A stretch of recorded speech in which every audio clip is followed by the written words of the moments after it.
Hi guys, good afternoon and welcome to the 2021 staging of the MedSkool KickOff, brought to you by HyperAcademics Jamaica Limited in partnership with a host of student organizations across the Caribbean. My name is Devon Malcolm Booster and I am the Managing Director of HyperAcademics and also a Senior Tutor, and it brings me great pleasure to welcome you. HyperAcademics is a premier academic support company serving the University of the West Indies in all its three foremost campuses.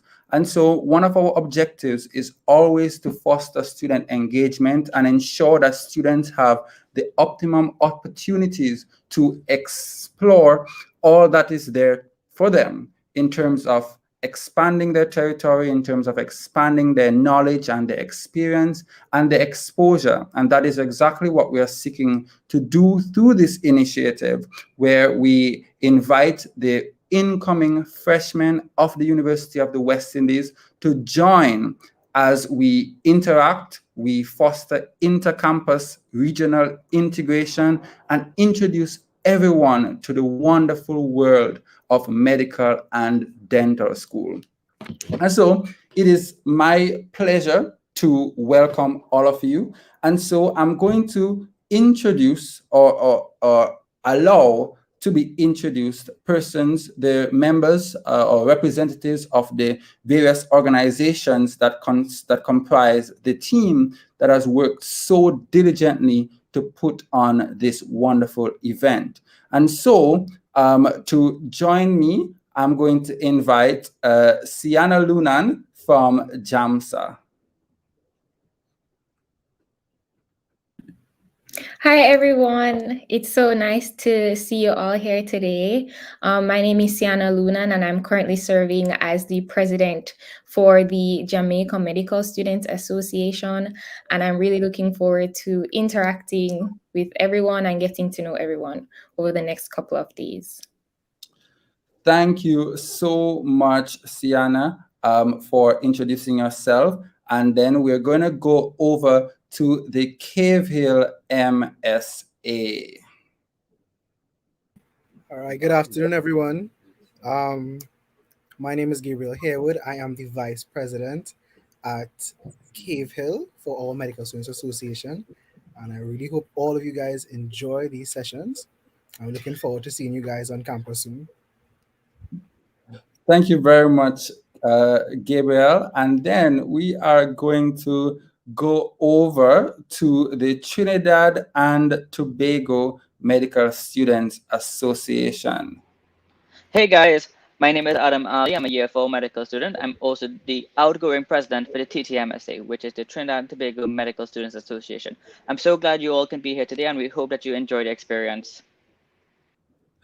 Thank you so much, Adam, for introducing yourself. And then we're going to go back to Mona, where we have the representative from the UE Surgical Society. Good afternoon, class of 2K26. My name is Simon Scully, and I'm a second-year medical student. I'm also a tutor at HyperAcademics and vice president of US for Year 1 Affairs. I'd first like to formally welcome you all to medical school. And let me tell you guys from now that it will be a fun, but it will be a bumpy ride as well. You may have seen me in the group chat earlier making announcements about US. I'd highly recommend that you guys join because it is really a game-changing experience. Medical school is hard, but with the right tools, any difficult task can be made easy. If there are any more questions, please feel free to message me wherever and whenever. You'll be seeing me in the group chat a lot when I make some posts today.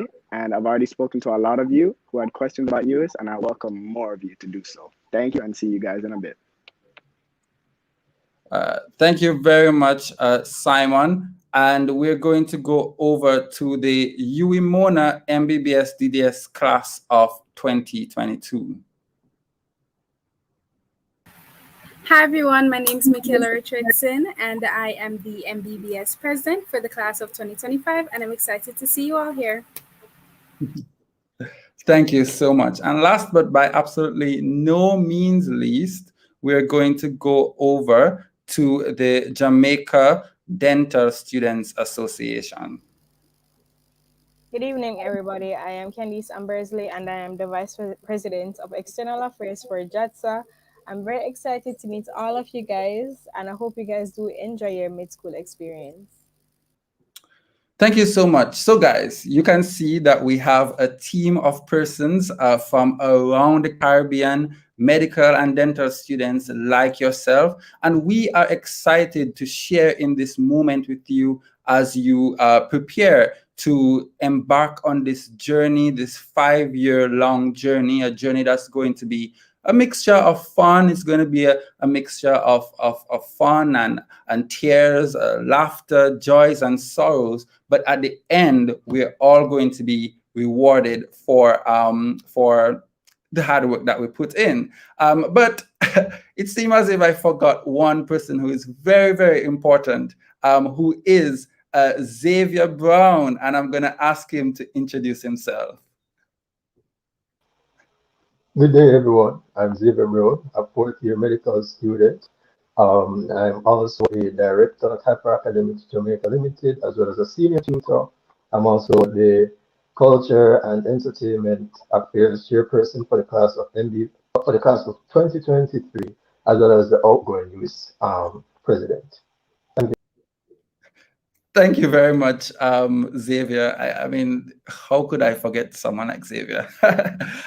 So wonderful. And basically, at this point, I'm going to invite Xavier once more to lead us in the icebreaker. And Xavier will be ably assisted also by Michaela Richardson.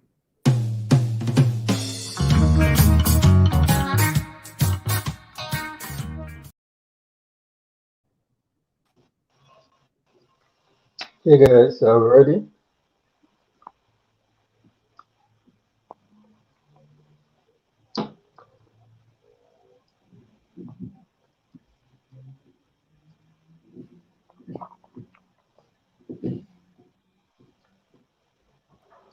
So, so the first question is, what is the largest bone in the human body?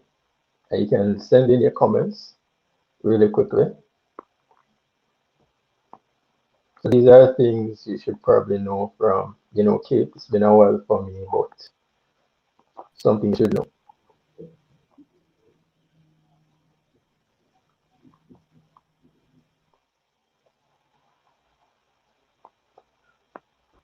Devon, you seen responses?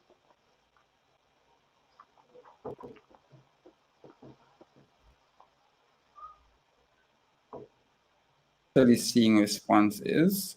Let me just bring them up. So we have a person saying femur, femur, okay. C4, femur, C4, femur. femur, femur. Lots of people saying femur. What's the answer? The answer is in fact the femur, the thigh bone. Yeah? Very important bone you learn. All right, so the next question is, how many ribs are in the typical human body? As a matter of fact, how many pairs of ribs do we have? Yes, that definitely should have been pairs. So how many pairs of ribs are in the typical human body, guys? 11, 12, 13, or 14?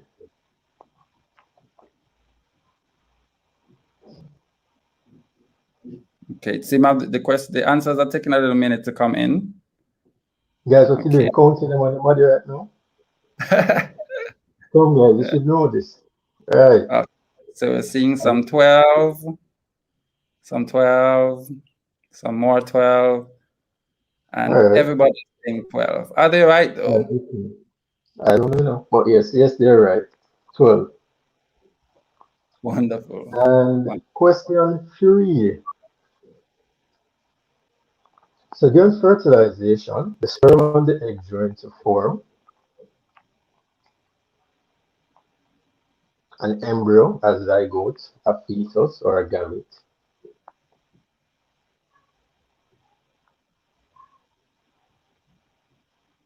Right, I've seen some answers. Blessed beyond measure. Absolutely. Yes. So what happens is that the answers from YouTube take a little second to come in. But I'm seeing a lot of zygotes, a lot of Bs. And the answer is? I wonder.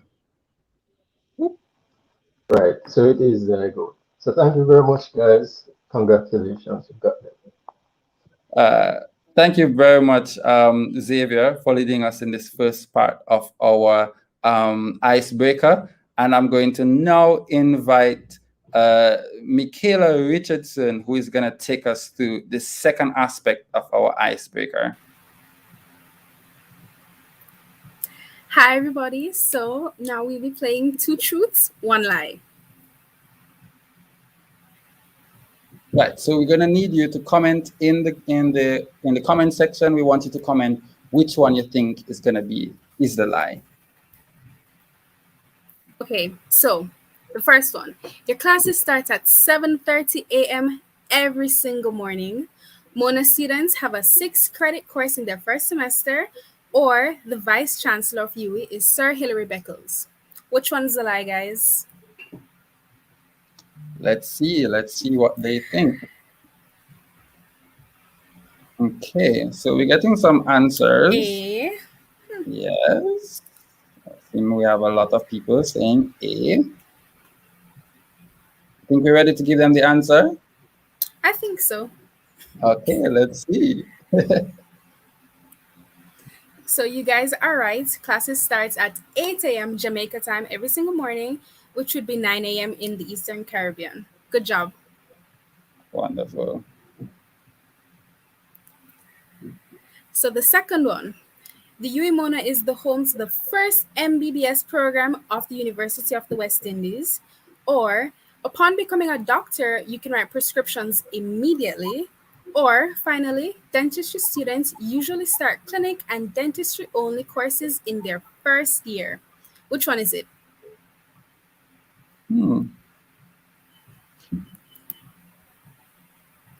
Okay, so we have some answers now coming in. Delicia is confident that it is C. Okay, guys. Well, everybody seemed to be confident that it's C. You think we're ready to give them the answer? Well, they seem confident with C, so let's see. Oh. Hi, guys. Well, guess what? Actually... Keziah actually got it correct. Oh, congrats, girl. You actually have to do a year of internship after you graduate your MBBS program to be able to write prescriptions. So that's definitely not the answer. Thank you so much, Michaela, for taking us through the second aspect of our icebreaker. So by now, I hope that everyone is all ready to rumble as we transition right into the next aspect of our presentation today. And so I'm going to invite once again Xavier to take us through the outline for MedSkool KickOff for the next 4 days. Okay, so let's just invite Xavier.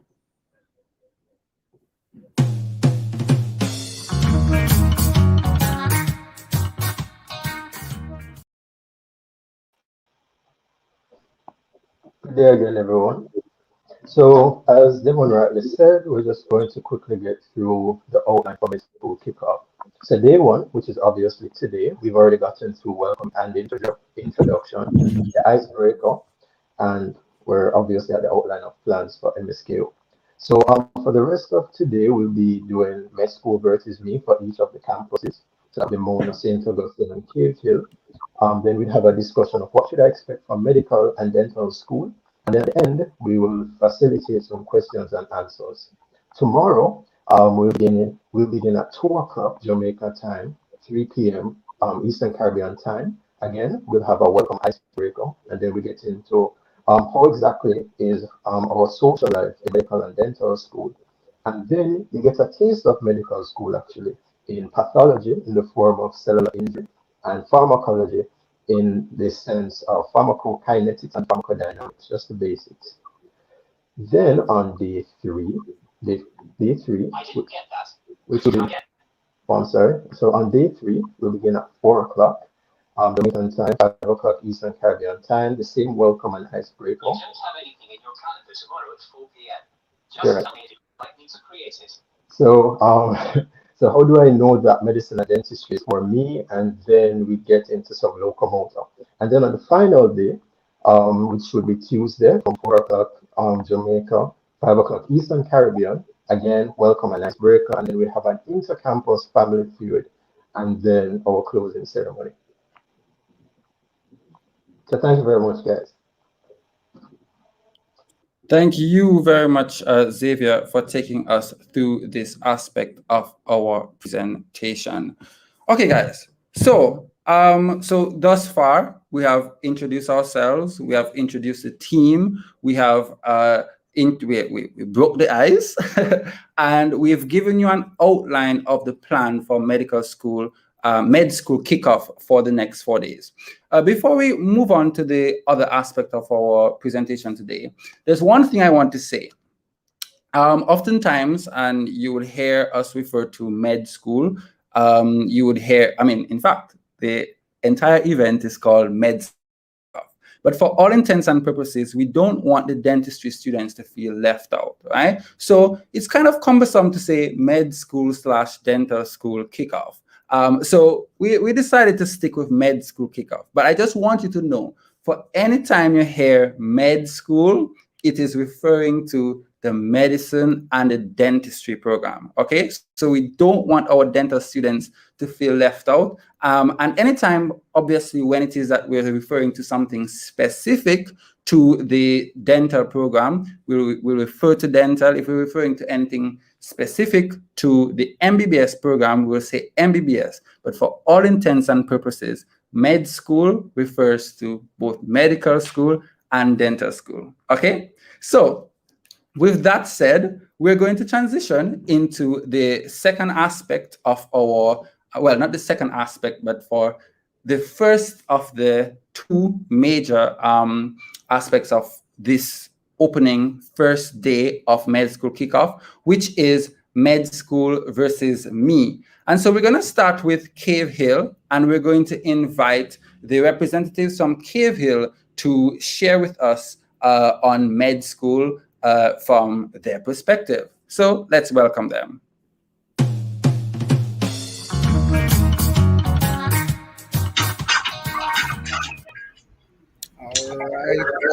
All right, guys. Once again, my name is Gabriel Haywood. I am a third-year medical student at KFL. I am the vice president of the Medical Students Association at KFL. I am from Trinidad and Tobago. But I'm not here alone. Hi guys, I'm Anna Springer. I'm also a third-year medical student at Cave Hill, and I'm Barbadian. All right. So we're gonna kick this off with our MedSkool versus me KFL edition. But just before we start, I just want to say KFL has the smallest medical program across the three islands. We have about between 330 to 350 students across all 5 of our years, and that is about one class, 1 year group in Jamaica, if I'm not mistaken. It's really good to see you all. We're looking forward to seeing all of you guys in about a week or two for freshers activities or orientation activities. All right, so let's get started. All right. Okay, so we're just gonna start with what you guys have gotten yourself into. And as you can see, I have some pictures of some people sleeping, and these are some classmates of Anna and myself when we were in first year. As you start, you get a feel for the workload. It's not too hard in the first year. We have 6 courses we have to do, but it's a lot. And for you to stay on the grind, for you to stay up to par to where you need to be to get the grades that you want, you're gonna have to put in a lot of work, and that oftentimes comes with the sacrifice of some sleep and you're going to end up like this in some of your classes where you're not sleeping at night. So you might have to catch up on some sleep during the day. All right. Next slide. All right. And these will be some of the places where you guys are going to spend time studying, because we are at KV, we are hoping to start face-to-face classes and face-to-face activities. The first place on your left is the Medical Sciences Lab and Teaching Complex, which we refer to as our home. We spend most of our time there as our lab is there, and our lecture theater, the Henry Fraser Lecture Theater, is there, which we have most of our classes during our first semester of our first year. Right next to it is the Clinical Skills Building. We are hoping to have tours going on there, provided space and provided COVID restrictions. But this is where the third years, the fifth years, spend most of their time with classes. There is the medical sciences library down there. We also spend a lot of time studying down there for exams, because we are no longer in the teaching section at the main campus. We are now on the wards. We have clinical rotations. When we're not in the wards, we spend the majority of our time down there. Next to that, on the upper right side, we have our Sydney Martin Library. And if there is no space in the lab and teaching complex, we also spend a lot of time in the Sydney Martin Library and the law library. We get a lot of time. We get a lot of time studying there. We spend a lot of time working on presentations there. And there's some places outside where you can take a break. There's a vending machine, drinks machine. You can relax and stuff like that if you're on a little break. And in the last bottom left sector here, that's the Leslie Robinson building. Upstairs is building for you guys who live on the island. We know up there is where our not our admissions, but our undergraduate offices. If there's any issues to be dealt with, if there's any packages to collect, upstairs this building is where you all will meet Miss Sisnet, Miss Donna Sisnet, and Miss Lisa Chase. They're the ones who are basically taking care of us from an admin perspective for the next 3 years. And downstairs this building, we have about 10 rooms, if I'm not mistaken, Anna. 10 rooms? Yeah, 10 rooms. SRs, medical sciences study rooms where we'll have some classes. We're gonna have some time to study there, hopefully this semester, provided that the restrictions are lifted. And y'all are gonna have a wonderful time there studying all night, like Anna and I would have been doing when we had classes in the first year and for half of our second semester in the first year. We spent a lot of time down there studying whole night for exams, midterms, and something called spotters that we're going to touch on a little later. All right. Next slide. Anna?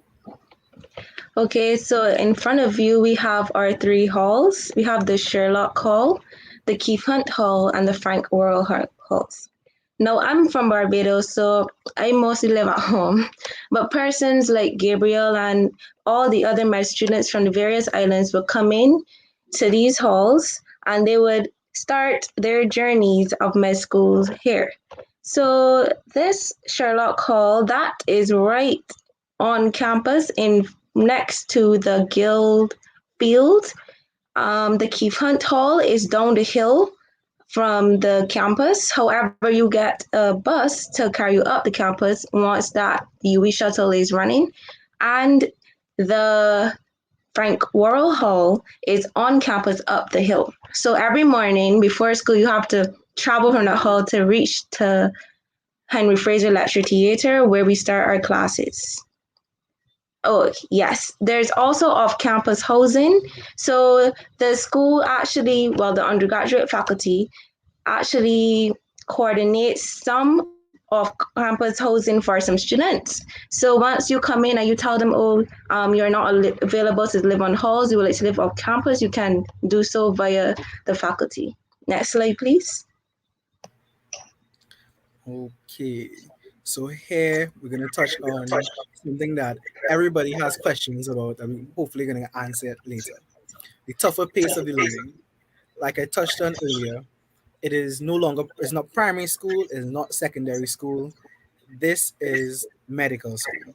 It's obviously going to be a lot more work. It's a larger volume of work. You're going to have courses where you might have 2 credits, 3 credits, or a 6 credit course. The amount of credits that you get from passing a course oftentimes determines the size of the course, the volume of work you're going to have to put in while you're learning the course, right? It's not that difficult to learn, but like I said, you're going to have to dedicate a lot of time, real time, not procrastinated time. You're really going to have to. Oh, my apologies. Sorry if you're getting some feedback. Let me get my headphones. Give me 1 second. Let me just check in my headphones.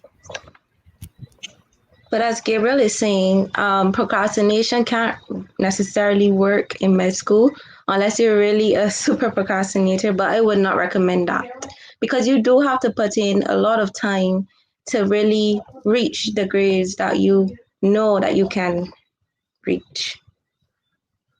Okay. I hope this is better now. Anna, you can hear me? Yes, we can hear you. Okay, lovely. Like I would have mentioned earlier, there's something called spotters. These are our practical lab exams, and the stations are set up like this, where we have different tables or different desks with models or written questions, and you have about 30 seconds to a minute based on how long the question is to answer those questions. And these exams often are the most trickiest for us as medical students, where we just start. So you guys are really gonna have to study a lot when you're gonna start hearing about spotters. And an impossible number of drugs. For us at Cave Hill, for our first year, for the entire year, we have a course called Fundamentals of Disease and Treatment. Jamaica would know a lot about this course if I'm not mistaken. You all have it within the first or second semester. You'll do it in one semester. But we do it over an entire year. Um, there an an enormous amount of drugs, like names of drugs and actions of drugs and how they affect the body, how the body affects them. So when that time comes for each course, there are some drugs you're gonna have to learn, but particularly for FDT, as you know, we're gonna touch on that as we go through the days. You'll really need to pay attention to those drugs and what they do and how they affect the body. Next slide. All right. Um, and for, the last part for the academic aspect is balancing work and everything else. A lot of students do have questions about how we balance our school life, balance our personal life. It it is challenging sometimes because a lot of our friends who are not in the medical faculty, they don't oftentimes they don't really have to deal with the amount of work and the volume of work that we have to deal with. So sometimes you would find yourself being home alone studying while your friends are out liming, partying, or they getting together doing other things, and you have to sacrifice your time and study. It can affect school life, your personal life.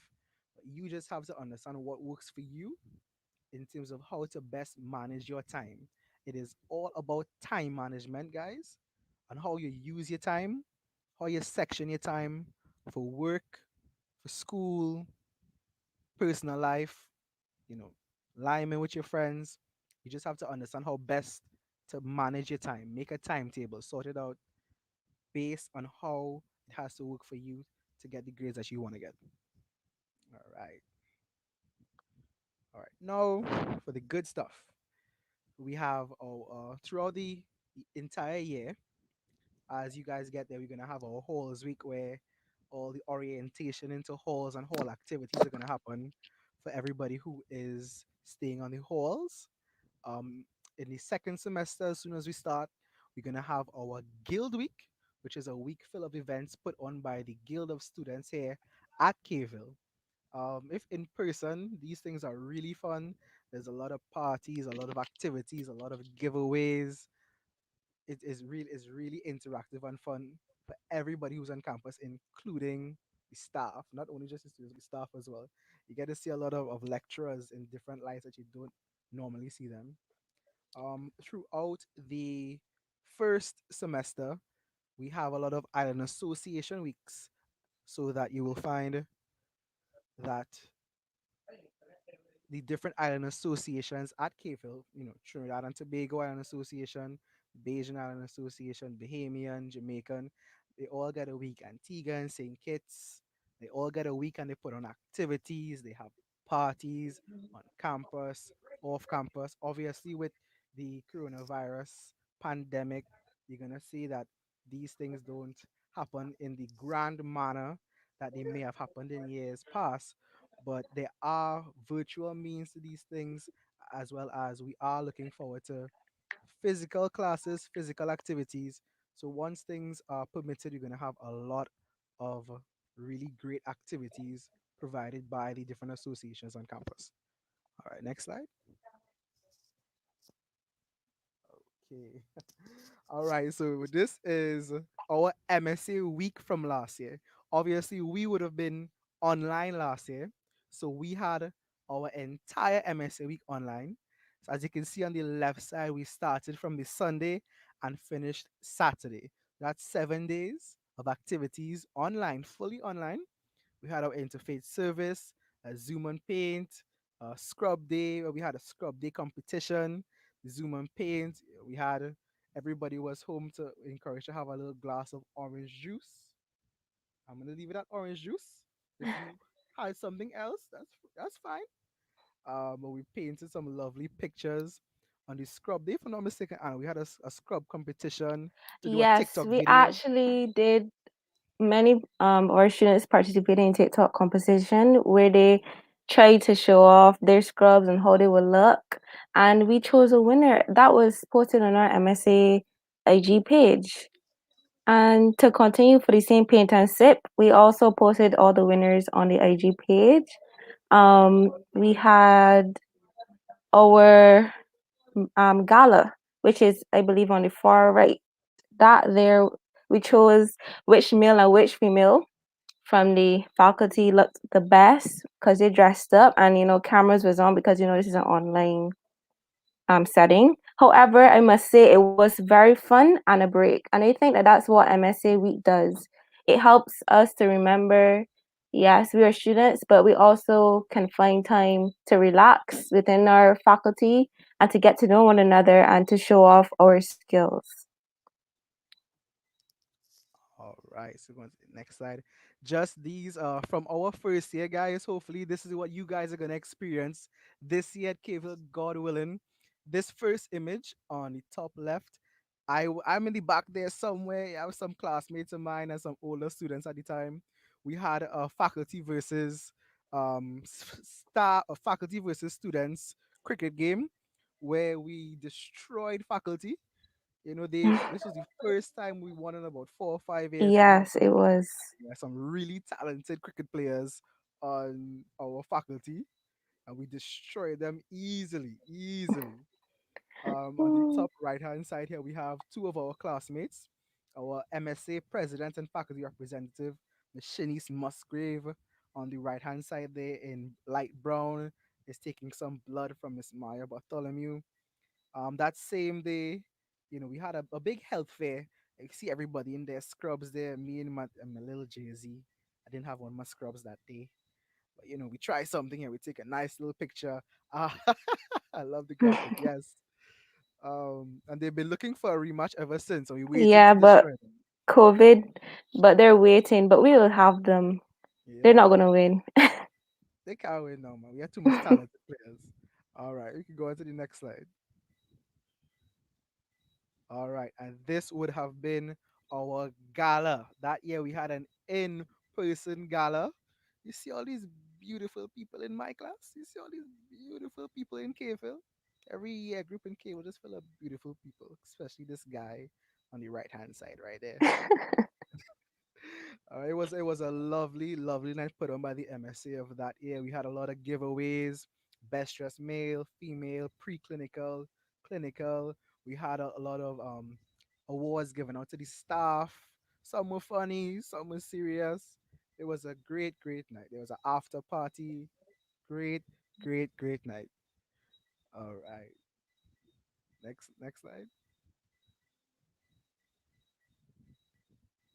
All right. And this picture on the left hand side is our year group that year. For our health fair day, if I'm not mistaken, Anna. No, it was Scrubs Day Scrubs Day, Scrubs Day. because every year we have a Scrubs Day. So we choose to dress in our scrubs because obviously we're proud and we want to show off. Yeah, we're doctors. And that was an amazing time. This was right before the lockdown. However, we had a great time that day. And on the left was the MSA Fete. And in the center, I'm sure you could see our MSA Vice President Gabriel in his TNT flag. Represent always, everywhere. All right. That night was a great, great, great night. Wonderful time. We had so much fun. I won't go into the details. I hope that you guys can make your own memories for yourself when that time comes. All right, let's go on to the next slide. Time. All right. And this here was right before the lockdown. We have a lot of really interactive labs throughout the first year in particular.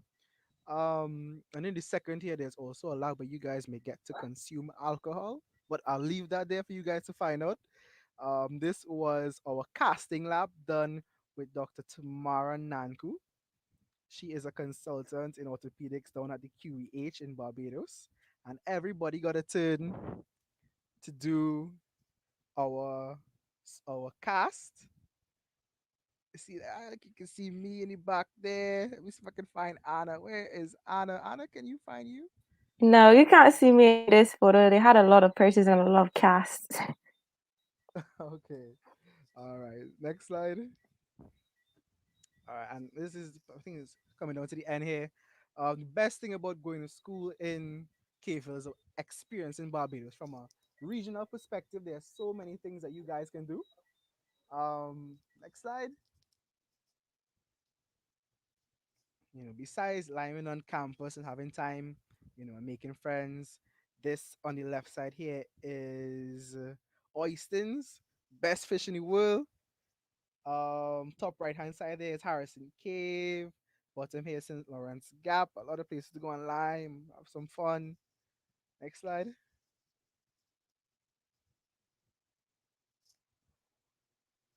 All right, we have um Whole Town here. This is Whole Town. A great mall to go and buy stuff, get food. And at the right hand side here, the most important place to me in UE. At the bottom, Anna, you know what the name of place is at the bottom, eh? Yes, it is the world-renowned Flash Zone Bar. That is where all the students, especially the trainees and those living at Keyfront Hall, because it's just a walk not far from it. That's where we go and lime on Friday evenings, right, Gabriel? Yes, ma'am. Every Friday, a lot of these students on campus go down there to get some good food, to get some good drinks, a good lime. It's really a lot of fun. Y'all will see it when y'all get there. Y'all will see it when y'all get there, man. I wouldn't spoil the surprise for you. Last should be last slide here now. And finally, guys, sorry for taking up so much of your time, but medical school is not a place where we operate alone. Most important thing aside from the schoolwork is the people you meet. You're gonna meet friends, you're gonna meet teachers, people who are gonna be a part of your life, hopefully for a very, very long time. Classmates who are gonna help you get through this thing called medical school and dental school. It really, really is important that you take advantage of the multifaceted people you're gonna meet, people from all over the world, people from all over the Caribbean, and you hold on to them and you cherish them. You spend a lot of time with them, learn their culture, let them learn yours, and just have fun whenever you're not studying. Studying is the most important thing, guys. But making friends too. And I think that should be it for us here at Cave Hill, if I'm not mistaken, everyone. Thank you so much, Anna and Gabriel, for such a wonderful presentation, sharing with us what is going on down at Cave Hill. And so we're going to prepare to go up north to Jamaica as we welcome the representatives from UWI to do their presentation. And we're going to start with Michaela, who is going to take us through the Mona presentation.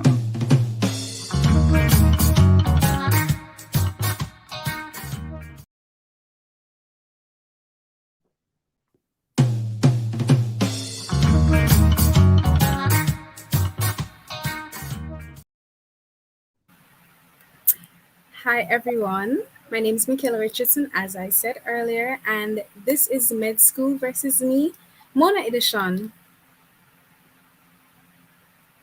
So first, we're going to be seeing some videos from fellow execs from the class of 2025.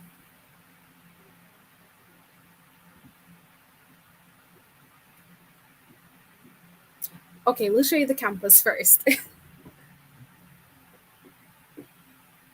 So this is going to be you guys' campus for the next semester or maybe year, but it's fine. It's fine. But here's how the campus actually looks. So this is our building. It's the Faculty of Medical Sciences. It's really, really pretty. It's very nice and spacious. I'm sure that when we go face to face, you guys will really enjoy spending all your time there. And this is the main library. FMS has its own library, but the main library is really the big library on campus. It's where everybody from all the faculties go, and I really like it. It has a downstairs for just research, upstairs with the books of the library, but this is the main library. And this is the University Hospital of the West Indies. It's the main teaching hospital in Jamaica, basically. It's right outside, or it's kind of on the Mona campus. So you guys will be seeing a lot of it, especially during the clinical years. And now here's a word from some of our students.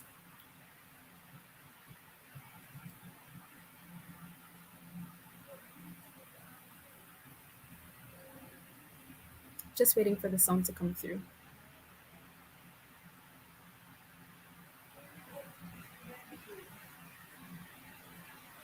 In the meantime, this is Winthrop Taylor, the VPI of the MBBS class of 2025.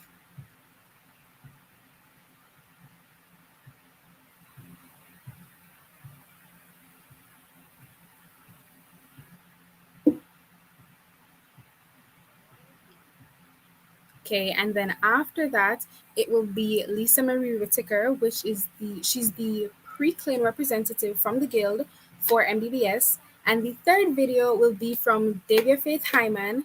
She is the VPE for the MBBS class of 2025. So everybody here you're gonna see is from the year right above you. We were just in your position, so we know exactly what you guys are going through. Starting school online, it's a bit difficult, but here's what they have to say.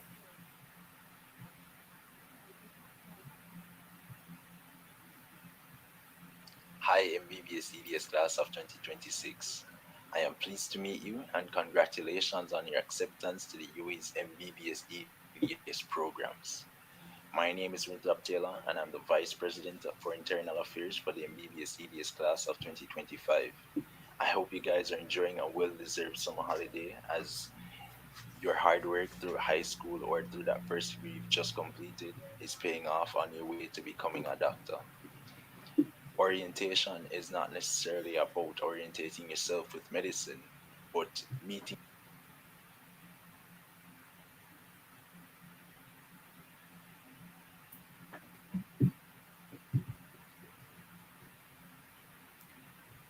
It seems like the videos are taking a bit of time, so we'll see if we can get that sorted.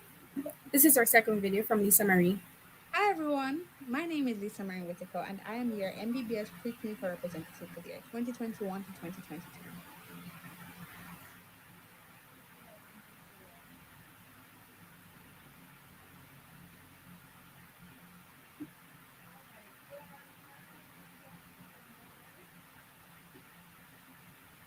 Hi, MBBS EDS class of 2026. I am pleased to meet you and congratulations on your acceptance to the UA's MBBS EDS programs. So if the videos aren't working, we can just skip past them and I'll summarize them so that we don't spend too much time on them. You guys will get an official welcome from the executive body from the class of 2025, either during your orientation period or right before school starts. So you guys will definitely hear from us. I know that the class would like me to give you guys a wholehearted welcome to the faculty, welcome to the program, and basically welcome to the family. Medical and dental school, it's a whole new world. I'm not gonna lie to you, but I hope that you guys enjoy or at least appreciate every step that there is. And I know that the idea of this whole new world is so different. And then to start in a pandemic, it's daunting. I really understand, but my class did it. I did it. First year's finished for us. You guys can do it too. So I can't wait to see you guys face to face. And now to introduce Sienna Lunan to take us into the world of Hmsa.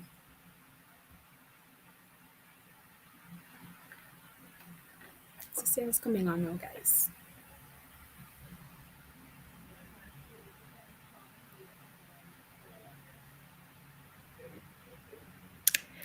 Hi, everyone, and welcome to the MedSkool KickOff. My name is Sienna Lunan, as Michaela mentioned, and I'm serving as the president for the Jamaica Medical Students Association.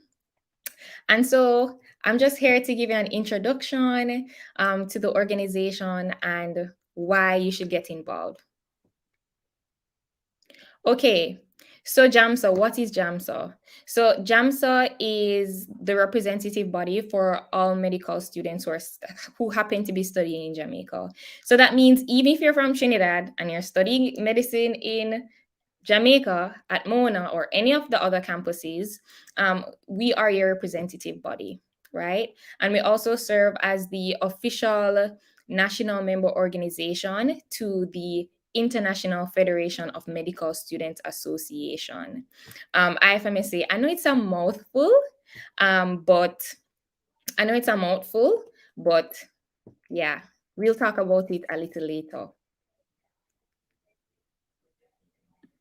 Next slide for me, please. Right. So what is Hmsa's vision? So we want for there to be medical students who are knowledgeable and equipped to positively contribute to the improvement of the Jamaican healthcare system or any healthcare system they will be working in. And our mission, Hmsa's mission is to advocate for the interests of all medical students in Jamaica to equip them with the skills and values required to become a competent physician through training and workshops, capacity building, to promote meaningful youth participation and social accountability that transcend the student experience and continues into lifelong practice. In the pictures here, you can see that these are just a couple examples of or engagement and what we've been able to do. One's at a basic school where they do their hand washing campaign, the mentorship program, just to name a few.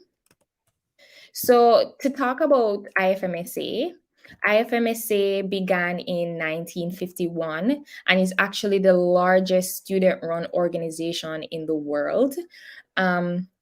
They span through all three regions, so the Americas, Europe, Africa, Asia, and the Eastern Mediterranean region. And they have 140 other NMOs like JAMSA from 131 different countries, which is a whole lot because I didn't even know there were 131 countries and counting. And Ifmsa represents 1.4 million medical students. It is a vast network of medical students all across the world. In the picture in the corner, that's actually us at a meeting, at a General Assembly, where all these different students from all these different countries came together to interact. So a major part of being a part of Ifmsa is that it's a great networking opportunity. You get to meet new people. It's a chance for us to learn from each other, exchange ideas, collaborate. Actually, it's through Ifmsa where JAMSA got the opportunity to collaborate with TTMSA, Trinidad and Tobago Medical Students Association, and MSA Cave Hill. We actually have a partnership going on right now, and they have so much in store for you guys this year. And we partnered up with Brazil, Panama, persons from different countries to engage students in different projects and activities. So it's a great networking opportunity. They also have delegations to go to the World Health Assembly, the Climate Change Conference, COP. So many different opportunities for you to expand yourself by engaging in international opportunities, right? So next slide, please. Right. So our standing committees. So JAMSA has 6 standing committees through which we carry out our major activities and projects, right? So we have the Standing Committee on Medical Education. So SCOME. So SCOME focuses on student well-being and the entire student experience. Oftentimes when people think medical education, they just think curriculum and timetable and all these things, but that's not true. It's really and truly your entire med school experience, like the environment, the teaching, everything, right? So that's their main focus, and they sit on the curriculum development committee in faculty, and they carry out surveys. They actually help with the accreditation process for the university. So yeah, and then we have SCOF, which is the Standing Committee on Public Health, and so they have a lot of activities and campaigns mainly focused on educating the public on common and prevalent health issues and good health practices. Key international focus areas that they collaborate with other countries and NMOs on include global health, social and environment determinants of health. A great activity that SCOF carries out, pre-pandemic, was their hand washing campaign, where they actually had a group of students come together, and they visited kindergarten schools and basic schools and taught children how to properly wash their hands. Then there is SCORA, this with the longest name ever, the Standing Committee on Sexual and Reproductive Health and Rights, including HIV and AIDS, right? So their activities and projects are focused on maternal health, gender-based violence, sexuality and gender identity, HIV, and other STIs. So this is a lot of where their main focuses are. So that's where they gear their activities and project towards. Just recently, they just finished carrying out a campaign to end period poverty, where they had a couple information sessions on what period poverty is, and then they also collaborated with other partners on carrying out a drive to collect feminine products, and that was great. Then we have SCORP. Fun fact, Michaela also serves as the national officer for SCORP, so she's really biased. And this standing committee thrives on helping wherever they can with their annual mentorship program, where they adopt children's home, and they commit to helping them out throughout the year. So a lot of humanitarian work. They spread awareness on human rights violations happening across the world. So they focus on refugees and refugee health, human rights and ethics, disasters and vulnerable populations, among other things. And then we have our 2 exchange standing committees. So that's SCORI and SCOPI. So what SCORI is for Research Standing Committee on Research Exchange. Then you have SCOPI, Standing Committee on Professional Exchange.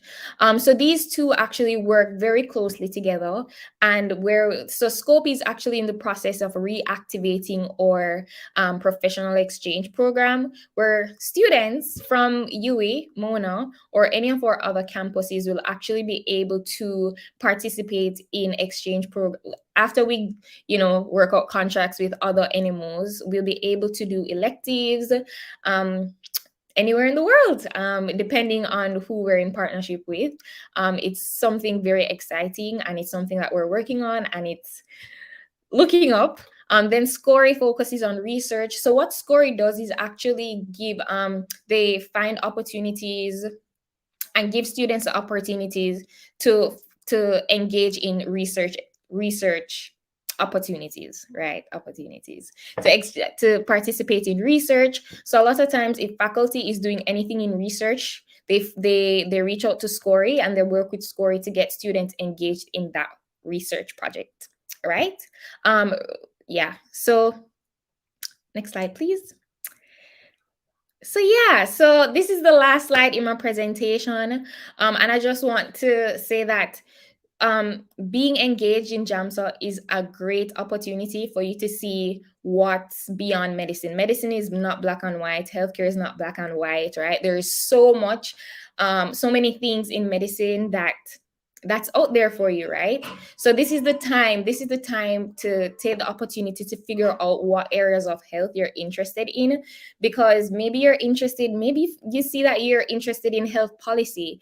Maybe you're interested in advocating for health rights of marginalized groups like the LGBTQ plus community. Maybe you're interested in women's health, indigenous people's health, or even something like artificial intelligence. You won't know if you don't explore, if you don't participate, if you don't get engaged.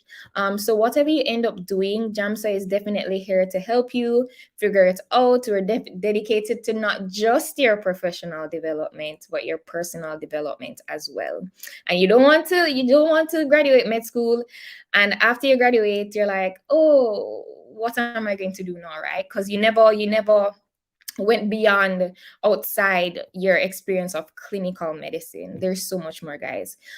So just remember that there's so much more to medicine, and that you should definitely try to marry your passions and areas that you are interested in with medicine, because it makes it so much more meaningful for you, and it makes it all the more worthwhile.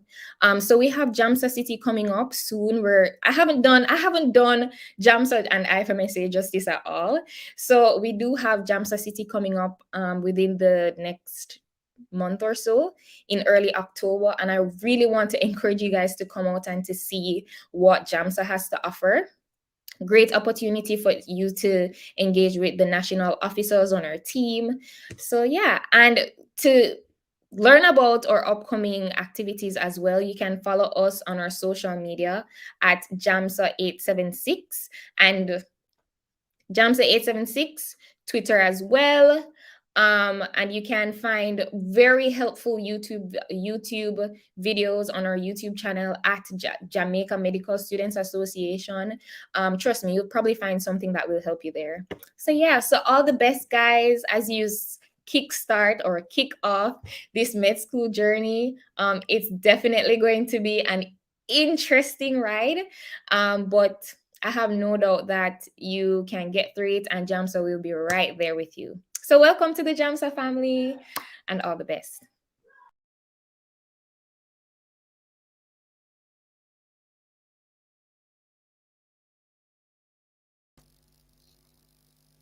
Good evening again, everyone. Again, I am Candice Ambersley, and I'm going to be telling you guys about the Jamaica Dental Students Association at Mona. So to begin, what is JADSA?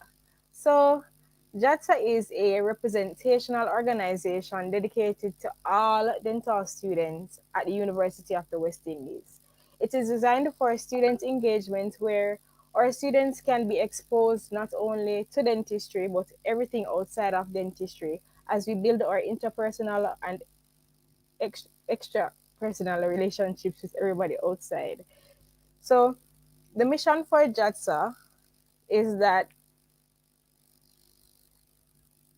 we want to promote the general well-being of all dental students so that we can provide proper and efficient management of the students' affairs and to provide a support group that will serve as a means of protection and representation of the rights and privileges of the students. So we're not only here to study, we're here as students, and we don't want to be studying all day, every day, right? So JATSA and JABSA and all the organizations who are here aim to have student interaction so that you're not doing everything alone. And JATSA really sings on the point that you're not here alone and you cannot do your degree alone, especially. So one thing about JATSA that I should point out is that when you come into dental school or head of school, Dr. Jones will tell you guys that no man is an island. Yes, and when you really, really start dental school, you'll come to understand why he sings on that. So here are some classes. As you can see, the outgoing class of 2020. The ones in their white coat, the long white coats are the class of 2021.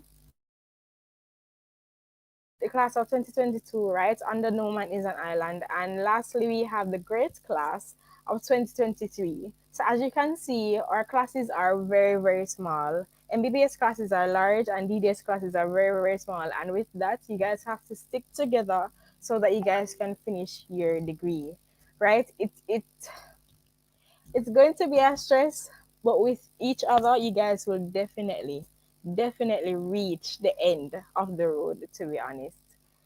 So with that being said, I want you guys to stay tuned to what JATSA have in store. Please follow us on Instagram, Facebook, Twitter at JATSA Mona, where we'll be showing you guys all the stuff we have in store. We have Trivia Thursdays, Teaching Tuesdays, Women Crush Wednesdays, and many, many more.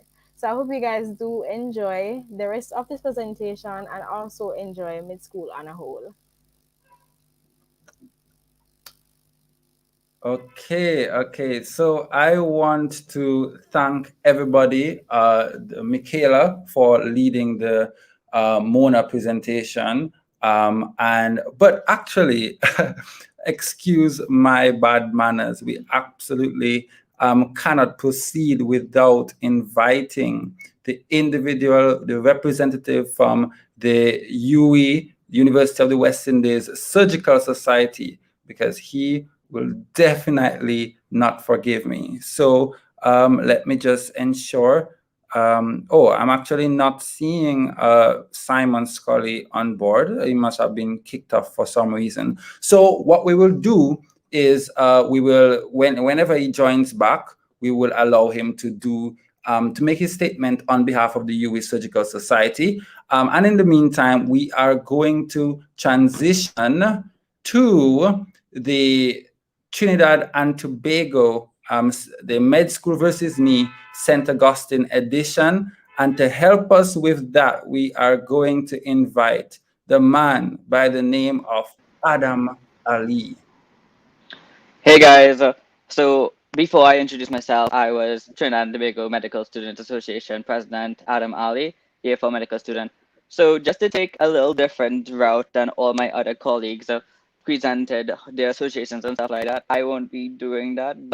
And I could assure you guys, when you guys go into orientation next week, we'll most likely go into depth and, okay, this is how the anatomy lab looks, this is how biochem lab works. I actually just wanted to focus on the challenges. So this is the entire segment, MedSkool KickOff, or MedSkool versus Me. So I wanted us to focus on the challenges that you guys might have during med school. So firstly, I just want to start off by saying congratulations to all of you.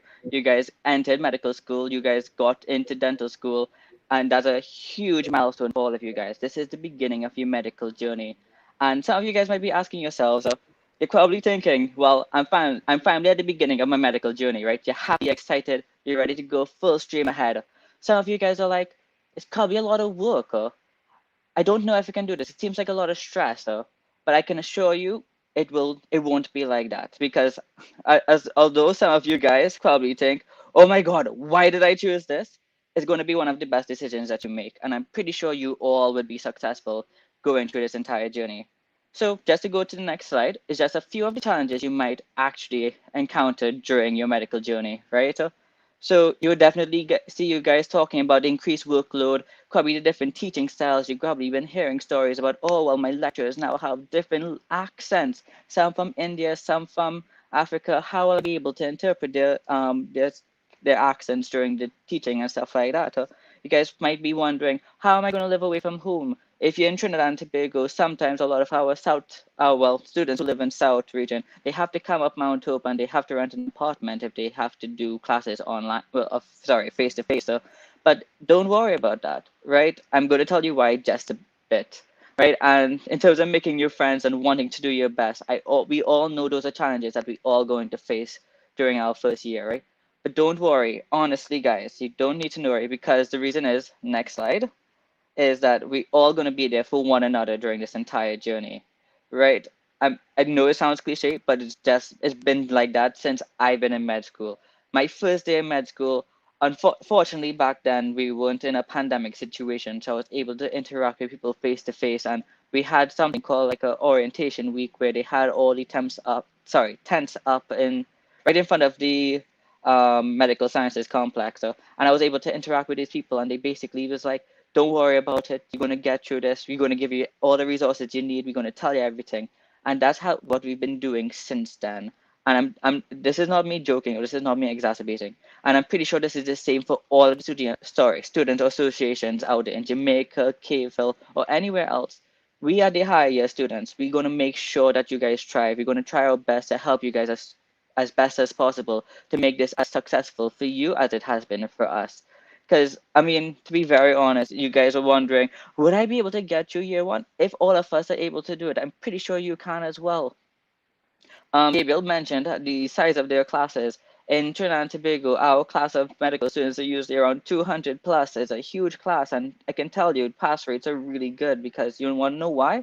You guys didn't get here by chance. You guys got here because you guys have the skills and knowledge set to enable you to be successful, right? And I need you guys to remember that throughout this entire process. Once you're disciplined, once you do the work, and once you make sure that you take breaks, once you make sure that you guys take care of yourselves, I'm pretty sure you all will be successful in this upcoming semester.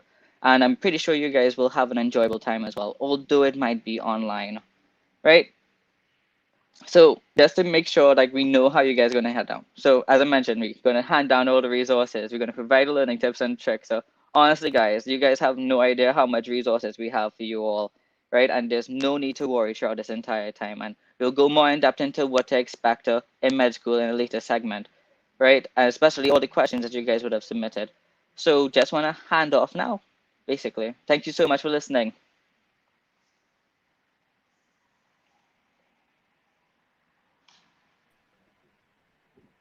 Okay, so thank you so much, Adam, for this presentation. And this basically wraps up the first of the two major offerings we have for you this evening. Let me thank all the representatives from the various organizations, Cave Hill Medical Students Association, Jamaica Medical Students Association, the Mona MBBS DDS class of 2025, the Jamaica Dental Students Association, the Trinidad and Tobago Medical Students Association, and unfortunately, we did not have the representative from the University of the West Indies Surgical Society at this moment. But as I said, if it is that he is able to regain connection before the end of this program, we will invite him. But remember, on day 3, which is, day 3, we will be having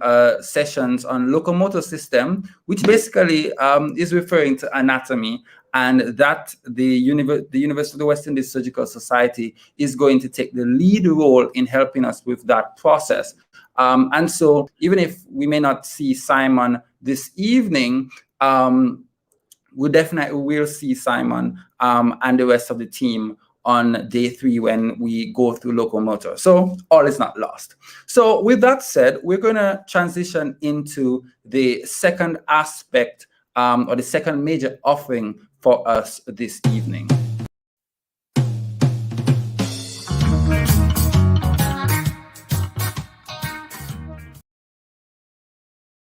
So in this segment, what to expect from medical school, what we are basically going to do is invite 3 of our representatives, one representative from St. Augustine campus, who is Adam Ali.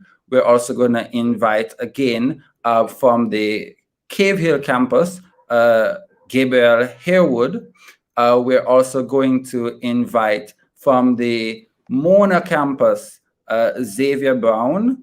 And well, unfortunately, Xavier dropped off for a second, but Xavier will be back shortly. But here's what we are going to do, guys. So for this segment, essentially, we fielded some, we gave the opportunity to students to ask questions, to send in their questions.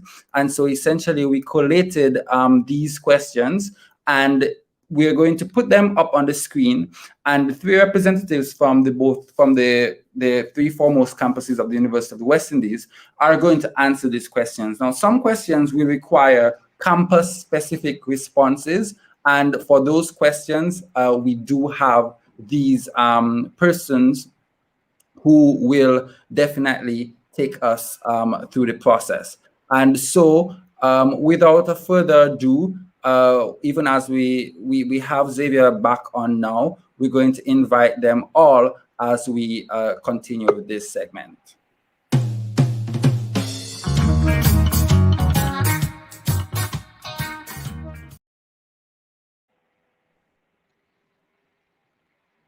Hey guys, once again, I'm here with Gabriel and Xavier. Nice to meet you all again. So we're just gonna have the questions pop up now, and basically this entire segment is about us trying to let you guys know what to expect from med school. And of course, all 3 campuses, you guys might have a different experience. We might all have different experiences.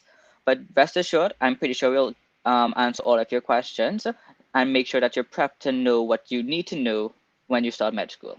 So let's begin the questions. So what are the different stages of the MBBS program? So this is definitely one of those questions where all of us need to have a talk. So this is particularly for the students in St. Augustine. Have your ears open, right? So basically, you guys are going to start off with 2 years of pre-clinical knowledge. So this will just be you learning your anatomy, physiology, and biochemistry for all your different systems of the human body. So basically, with anatomy, just be prepared to learn a whole set of new words, because my God, I didn't know that I had 2 different types of ribs, typical and atypical ribs. I did not know that my brain have things called like substantia nigra and a basa ganglia. All of those different things you guys will be exposed to. In physiology, you're going to learn how the body works.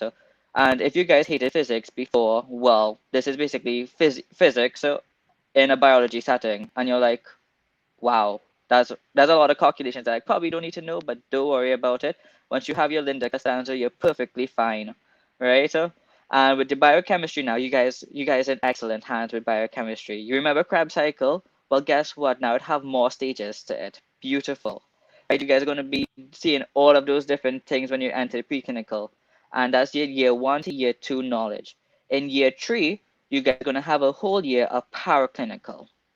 Right, your paraclinical is basically you doing anatomical pathology, chemical pathology, immunology, hematology, public health, pharmacology, and microbiology, right? So all of those things are like more of lab investigation type of subspecialties that you can go into with the medical degree as well. And in year 4 and 5, you have your clinical years. That's when you do all the fun stuff on rotations and you go on the wards. So things like surgery, obstetrics, gynecology, pediatrics, internal medicine, ophthalmology, what I'm missing, anesthesiology, ENT, which is ears, nose, and throat, all of those different things. So that's how we basically run it in St. Augustine. But one thing to add, in your year 1 experience, right, your courses will be 1401, which is a MDSE course, which would be basically anatomy, physiology, and biochemistry.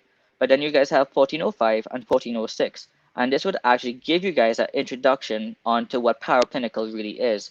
So it will help gear you to be better able to adapt when you guys enter year 3. So don't worry about it. And it's not in year 1, it's going to seem like it's not new information at first. But when you guys get more into it, you're going to realize that it's going to be new information that you guys will have to try and adapt and adapt to. So don't worry about it too much. Okay, Phil? right. Hope you guys can hear me good. Um, we at KFL follow a similar pattern where our first 2 years, first 3 years per se, first 2.5 years, we have our preclinical setting. We run September to June for the first 2 years, and then our third year starts in June and continues till April of the next year. But when the third year starts in June, we have June till November. We're still in a classroom setting. But come November, within that third year, we then begin from in the clinical settings. Third year is still classified in KVIL as a preclinical year, but from the November within that third year, we start our clinical rounds and rotations. As Adam would have said, family medicine, we start to learn about surgery, we start to learn about pediatrics, and then in fourth year, we have our subspecialties like ophthalmology, gynecology, and those sets. And well, fifth year overall rounds back on everything that we would have done and preparation for MBBS. Um, Xavier? Right, excellent. So Mona kind of has a similar setup in the sense that, so essentially how it is that we split it is that we have preclinical years and clinical years, but it's split into a stage one and a stage two. So your stage one actually ends at the end of year three, semester one. So you guys will be going into first year. A lot of the content you'll be covering will be pre-clin. So you'll be doing things like molecular medicine, locomotor, fundamentals of disease and treatment, embryology and histology. You'll get a taste of a system in the form of respiratory system. And you start getting into some system courses throughout year two. And then when you transition into year three, semester one, that's when it is that you're really on the verge of becoming a clinical student. At that point, you'll be doing things like clinical hematology, health services management, etc. So when it is that you really enter into the hospital setting is actually year three, semester two, where it is that you do three broad groups of the MBBS program, that being junior medicine, junior surgery, and aspects of family medicine. Out the groups in fourth year, you'll be doing a whole bunch of subspecialties, and then in final year, you'll be doing more like senior medicine, senior surgery, obs and gynecology, senior pediatrics. So that's how it's split up. At the end of year three, you actually qualify for a Bachelor of Medical Sciences. So don't feel as if you're going to school for 5 years and you're not really achieving anything. At the end, you do qualify for a degree. And then in your final 2 years, you'd achieve your MBBS degree.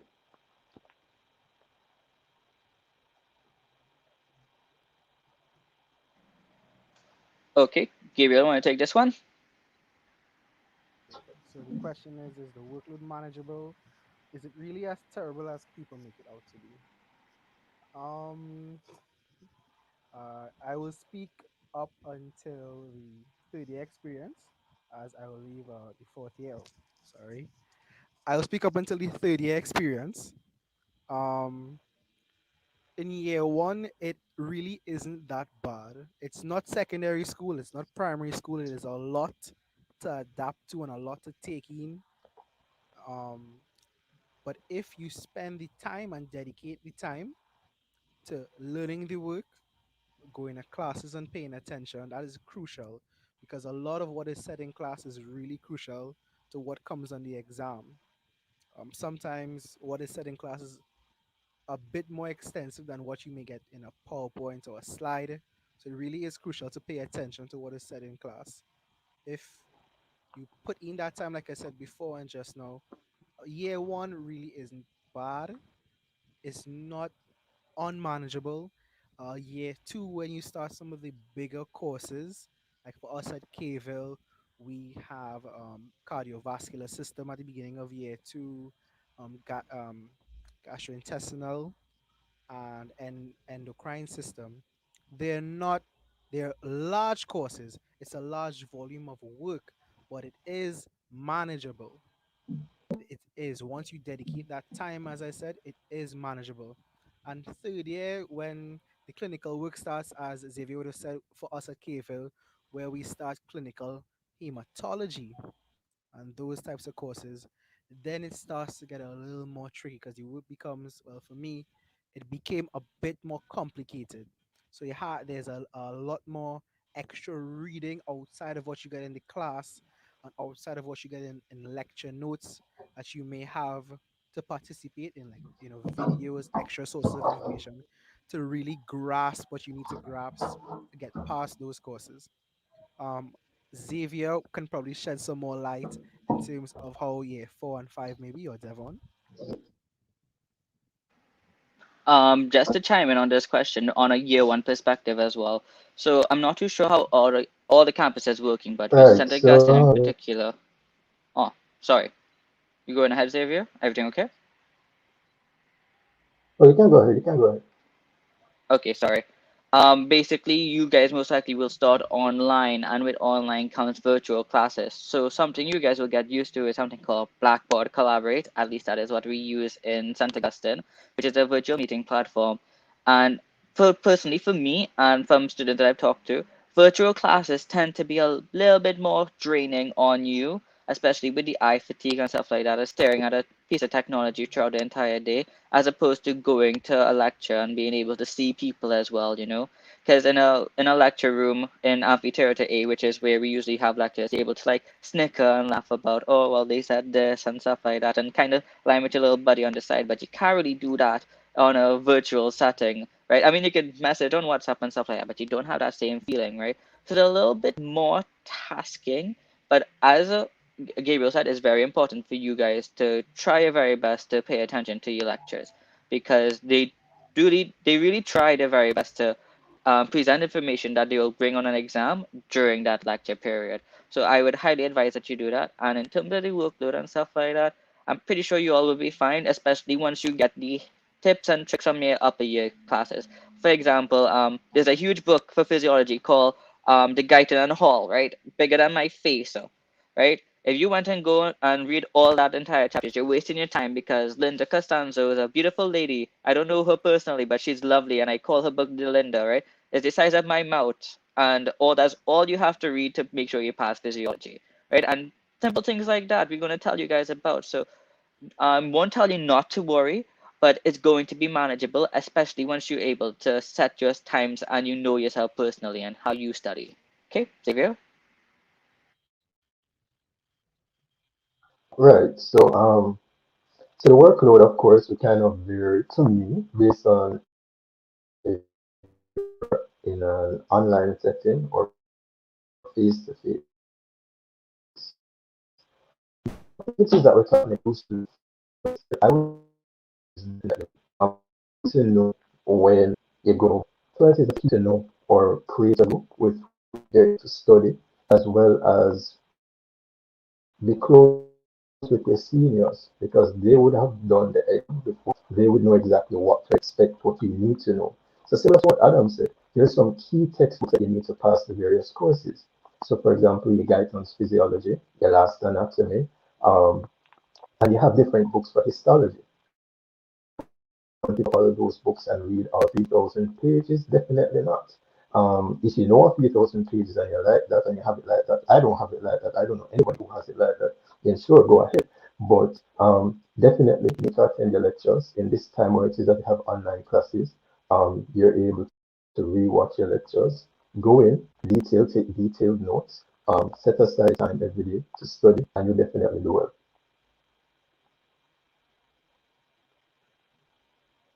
Thanks so much, Xavier. So let's have the next question. Does online learning make the learning process harder? Okay, Xavier, you want to chime in first on this question?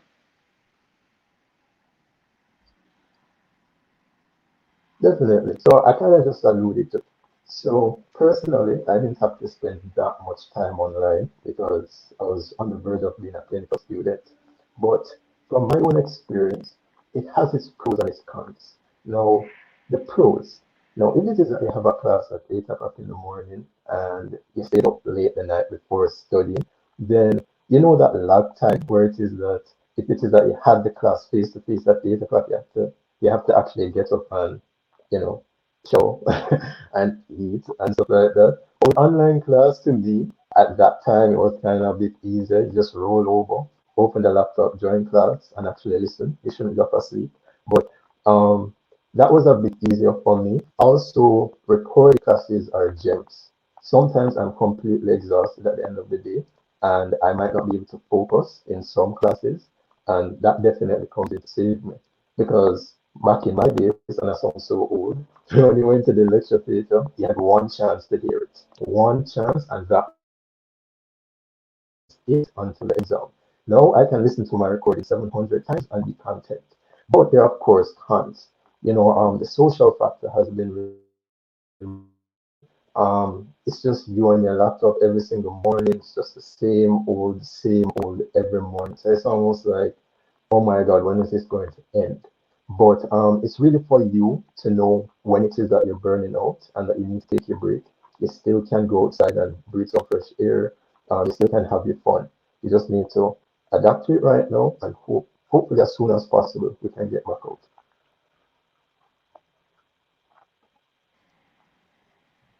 Um, Okay. Just going on to the next question, right? So, are there any tips to improve time management so that we're able to balance studying and maintain a social life? So, I'm going to talk about this one first, right? So I'm not going to lie to you. In year one, I did not have much of a social life. I thought, oh well, I in med school, I need to just focus on my books. I need to focus on getting that medical degree, you know. And I realized I was totally wrong about the entire situation. So I made sure in my semester two, because that'll be the next year, I made sure to participate in all that student life has to offer. Unfortunately for you guys, because we're in the pandemic, we might not have as much to offer in St. Augustine campus, and I'm so sorry about that. We'll try our very best to do some more fun things, but I'm telling you, it's not going to be like that with regards to you're not going to have a social life and stuff like that. You're still going to be able to hang out with your friends and stuff like that. Um, Especially on a Thursday, you guys aren't having any classes past 12 p.m. At least that is something that we have in, I think that's all UWI campuses, right? So after 12 p.m. there's no classes on a Thursday, so you can take that entire Thursday to just probably head down Maracas or go out with your friends and stuff like that. And those are things that we usually do as a pastime, you know. Saturday and Sunday will be niche days to do some studies. And I'm telling you, you're not going to be studying throughout med school. Honestly, is sometimes you get a break.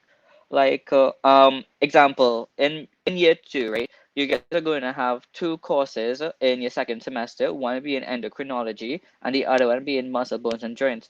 Endocrinology is a 7-week course which basically has very little material in St. Augustine for us, right? It's very easy, you can literally cram that in a week, right? And then you go into muscle, bones, and joint, and that's where you gonna die. And it's because there's a lot of work, because you have to learn all the muscles, all the bones, all the joints in the human body, anatomically, biochemically, and physiology, right? So it's like, oh my God, why are you trying to kill me at this point in time after you guys greeted me with a lovely endocrinology course? But once you do time management and stuff like that, and this boils down to how you study. So it took me a while to figure out how I study, and I realized that I have a very short attention span. So I have to spend 25 minutes doing work, take a 5 minutes break, then do 25 minutes doing work, then take a 5 minutes break, and do that throughout the entire day. So probably do sessions like that for 2 hours. And some people still able to like just beast out work for 2 hours straight. I couldn't do that in Cape and CXC. I can't do that anymore.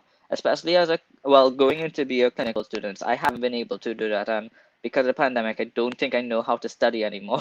So it's like everything you learn just passively. At least that's my point of view on it. You know, I have a tremendous social life right now. At least I think so, compared to what I had before. But I'm pretty sure it'll be the same for all campuses. if I could just Yeah, go to chime in Gabriel. here. Okay, hopefully you can hear me good. I the complete opposite. Well, my year experience was the complete opposite to Adams. I maintained a very active social life in my first year. Particularly my first semester at KFL. What I would suggest to you guys is the first, and I just messaged me on my phone and said it was too active. Um, the first semester in medical school at KFL is really your easiest in terms of the work, the volume of work, and the weight per course. So I would recommend that you guys try to build your new social life as a university student at KFIL within that first semester. But a tip for the management, what I would say, what I did was every day after our classes and for the week leading up until say Friday was an off day. Between Monday to Thursday, study at nights to try and catch up on what was done during the day and read a bit about what is to come the next day. Don't ever let don't ever let the Monday for the next week come and you didn't at least run through what was done the week before. Try and go into every new week having understood half or at least all, at most all of what you would have done the previous week in some form or fashion, so that when the time comes for final exams, you don't now have to go and learn back a new topic or learn a portions of an entire course from scratch. You already have some sort of base of the knowledge already, and now it's just time to refine that when it comes time for midterm exams and final exams. And I also recommend you take an evening off at Cave Hill, like Adam said, for Thursdays there. At Fridays, we don't have classes after 2 p.m. It's a mandate in the university. We do not have any classes after 2 p.m. So Friday evenings are free. I take my day off on Friday. I do no admin work. I'm a class rep for my year group, and I'm also the VP for MSA. I do no work whatsoever. I get my friends. We go on land. We go to the beach. We go to the Gap. We go to Whole Town. We lime home. That's my day off to recuperate because it is a lot to deal with for 7 days. So you find your time, find your way, and make sure and take care of yourself at least one of those days during the week. Xavier, do you have anything to add?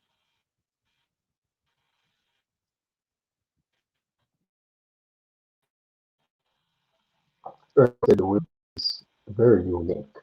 Um, because I'm very much a very calculated person, and therefore everything that I to purview, it will maybe a bit more spontaneous. Right? The way in which my friend group is that it is that we're going to actually do something premeditated. So I have a whole lot of work to do a lot of times. I have positions that structure.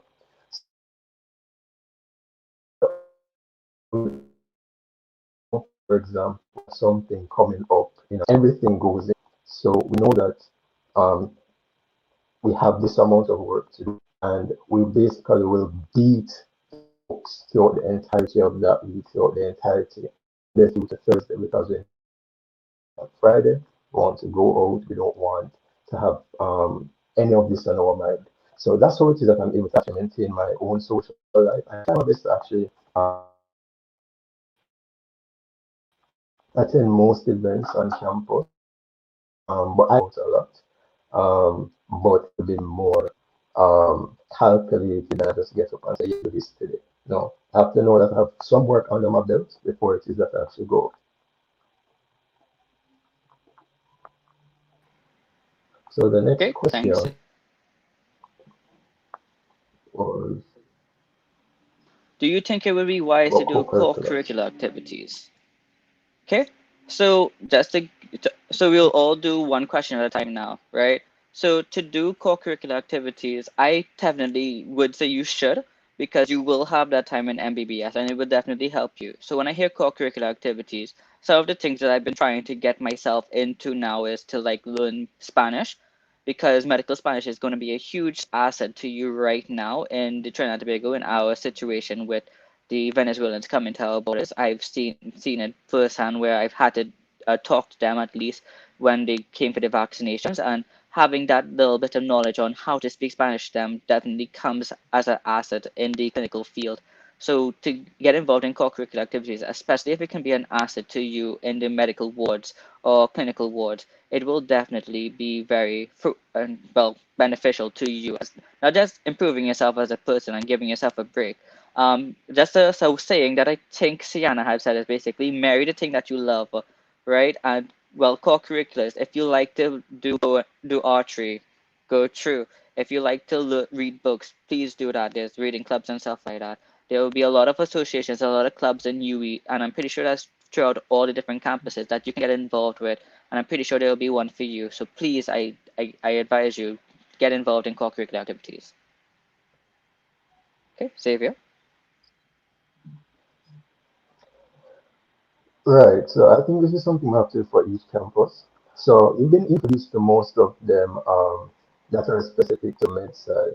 So of course you've been introduced to JAMSA, JADSA, as well as US, and then of course you have also a preclinical chorale. But despite the organizations that we have been introduced to tonight, remember that UE, whether it be Mona, St. Augustine, or Caveville, they have their own clubs, right? You don't have to join something that's specific to the medical faculty. So it's similar to secondary school.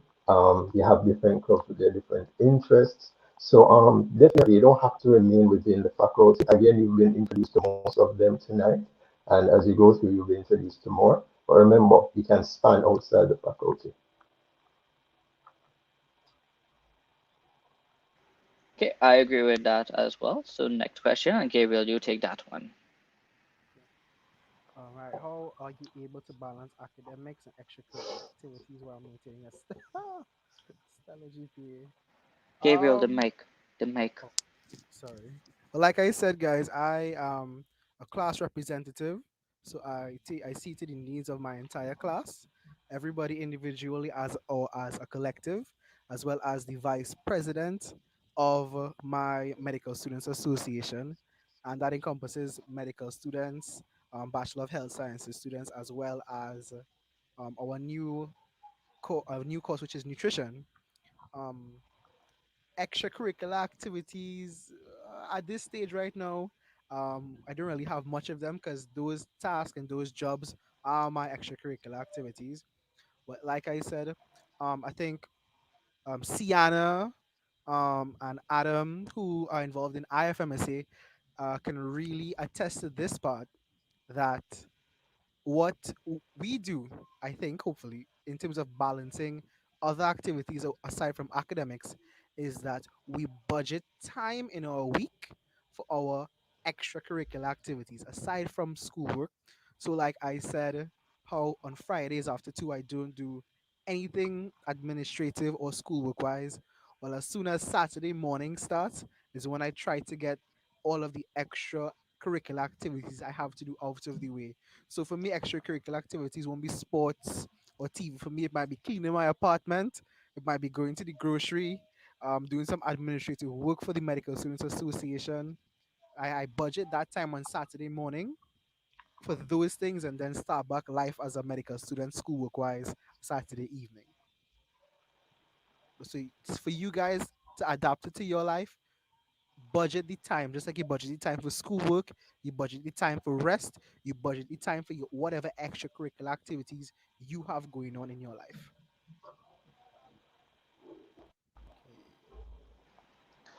Okay, right. So Xavier, you want to take this one? Oddly enough, this is a question that many persons actually ask me.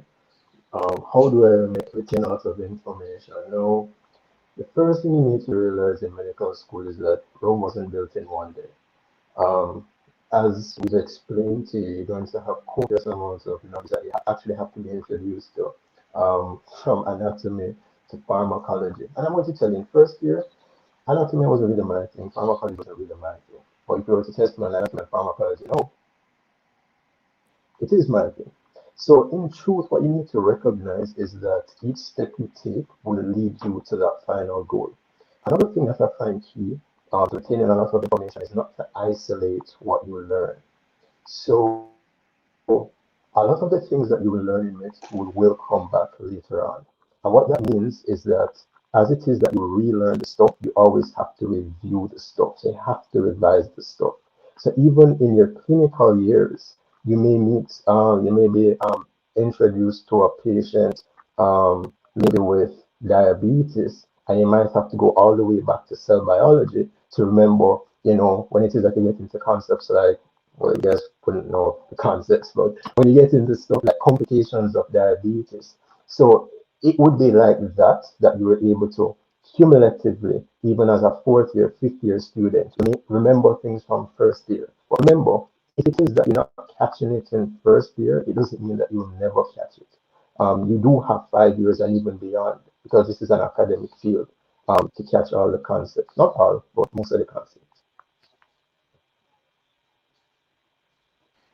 Okay, but just to chime in as well to that question, right? I think this is something underrated that a lot of people don't do is question banks help a lot with regards to retaining information, right? As that you guys gonna do CNS, right? And when you do CNS, you're gonna realize, wow, your brain have all these fancy tricks and designed to make sure that you know to remember things that are pertinent information, right?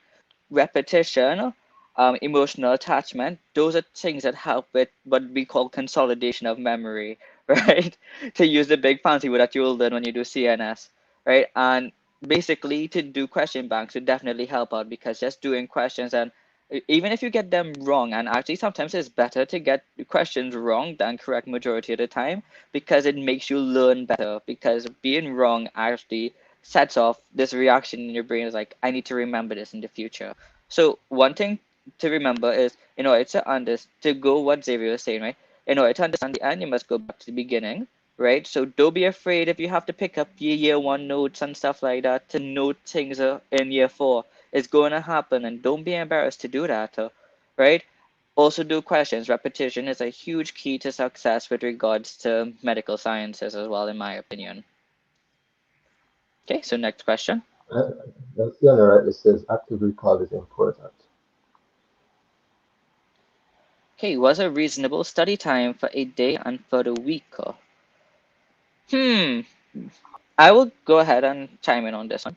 So, for me personally, I have not been a good person in regards to study timetables. I'm not very organized. I'm a person that does things on a whim majority of the time, right? I'm that so-called crammer, but I try not to be.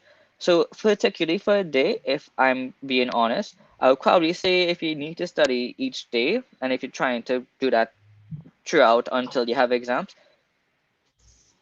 3 to 4 3 to 4 hours I say is a good amount of time to spend on it because you might want to do two topics, you might want to do three topics, right? And if you're doing questions basically means that you cover a lot of things in one sitting, right? So if you add that up, at least for me, that's at least 20 something hours a week, because a week when you're studying. But when it comes to exam time, boy, you're beating books like crazy. You're gonna grind that out, right? I am a person that loves to just sit down in a library and just bash it out, right? So I'm gonna ask Gabriel and Xavier for their opinions on that. Um, Study time. I would base it for persons based on how they operate as human beings. If you are like me, who chooses to study late at night and sacrifice sleep, because I don't need much sleep, what I would do is classes finish for us generally around 4, 5 in year one. I would take about an hour or two to get something to eat, get something to drink, go home and take a shower. And if I'm not studying home, I come back on campus and I study there for about 3 to 5 hours, depending on how much I have to get done. And then I would head back home. Um, if you're one who needs that sleep, there are a lot of people in my class who cannot operate late at night, past one, past two. Um, Maybe take 15 minutes to a half hour to get yourself what you need to recuperate after a long day of class, and you get that work done between, let's say, 5 or 6 and 10, and then you get your rest for the next day. But I think 3 to 5 hours, depending on how much work you have to get done and how your sleep cycle is, how your body needs sleep and rest to recuperate to get ready for the coming days and weeks. You build your study timetable based off of that. Right, I definitely agree with Gabriel. It's definitely going to be student specific. So I would say study as much as you're comfortable, but also have a goal in mind. So, yes, you have to study to the degree that you're comfortable with. So if it is that you can't go past 3 hours, that's completely fine. But if you study 3 hours every night and you only get through 50% of the syllabus, you need to do a bit more planning. Another thing students need to recognize is that discipline is actually better than motivation. It will carry you much further discipline will carry you much further than motivation will. Because there are countless mornings, whether you're a preclinical or clinical student, that you'll get up and you don't want to go to school. You really don't want to see anything medical for the day. But really and truly, it's the discipline of knowing that this is exactly what you want to do. The discipline of getting up in the middle of the night to go and put in that 2 hours of work, even though you really don't want to, that will actually put you closer to that goal. So that's a key thing to bear in mind. So yes, I'm going to set goals to achieve this amount of it throughout the semester, and you will feel down at times. But remember, sometimes it's not about motivation, but it's going to be the discipline of getting up that day and doing some work. Okay, next question. What is the culture like? Does everyone look out for each other, or is it more of a crabs in a barrel situation? That's the first time I heard that saying. Gabriel, you want to go through this one? Sure, no problem. I'll start. Okay. I will speak for Keville. Um, it is how to say. Remember when I said in my presentation for MedSkool versus me, the people you meet play a large part in your life, whether it be personally or whether it be academically. I also said you can, but it's not recommended that you do this 5 year journey on your own. It is important to surround yourself with a network or a team of people who have a similar goal when it comes to their academic life as you. And that's really important when it comes to studying for exams. It the kind of preparation you get when you have people to bounce ideas off of, to work on past papers with, to work on questions with, to work on labs with, it really plays a part, really impacts your academic journey more than if you would have done it by yourself. I've seen it in my year, I've seen it in the year under me, I've seen it in the years above me. The culture is what you make it. If you make friends and if you make connections, your life will be.